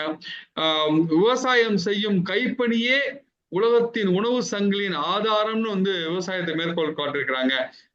நெல் வளம் நாட்டு வளம், நாட்டு வளம் மக்கள் வளம்னு சொல்லியிருக்கிறாங்க. உலகத்தாருக்கு அந்நியர் அல்லர் என்று திருக்குறள் சொல்லியிருக்குது. அப்படின்னு பாக்குறப்போ இந்த விவசாயியை பத்தி எவ்வளவு அற்புதமான கருத்துக்கள்லாம் இருக்கு. அதெல்லாம் எல்லாமே தெரிந்த விஷயங்கள். அன்னத்தை விதைக்கும் கைகள் உலகத்திற்கு பசியருக்கும் தேவைகள் தேவதைகள் சொல்லப்பட்டிருக்கிறது. சோ நம்ம விவசாயியை நம்ம எந்த அளவுக்கு நேசிக்கிறோம். நாமெல்லாம் ஊருக்கு போறோம், நம்ம எல்லாம் முக்காசி பேர் இப்போ ஊர்களுக்கு நம்ம சொந்த வாகனத்திலே செல்ல நம்ம ஆரம்பிச்சிட்டோம். அப்படி போறப்ப ஆன் த வே எத்தனையோ விவசாய பண்ணைகள் இருக்கிறத, எத்தனையோ விவசாயிகள் ரோட்டோரமா சின்ன கடையை போட்டு அவன் அந்த நிலத்துல விளைஞ்ச விளைச்சல ஒரு சின்ன ஒரு மேஜை போட்டு வித்துட்டு இருப்பான். நம்ம அங்க போய் வாங்குறோமா இல்லையா? அது ஒரு சின்ன கேள்வி.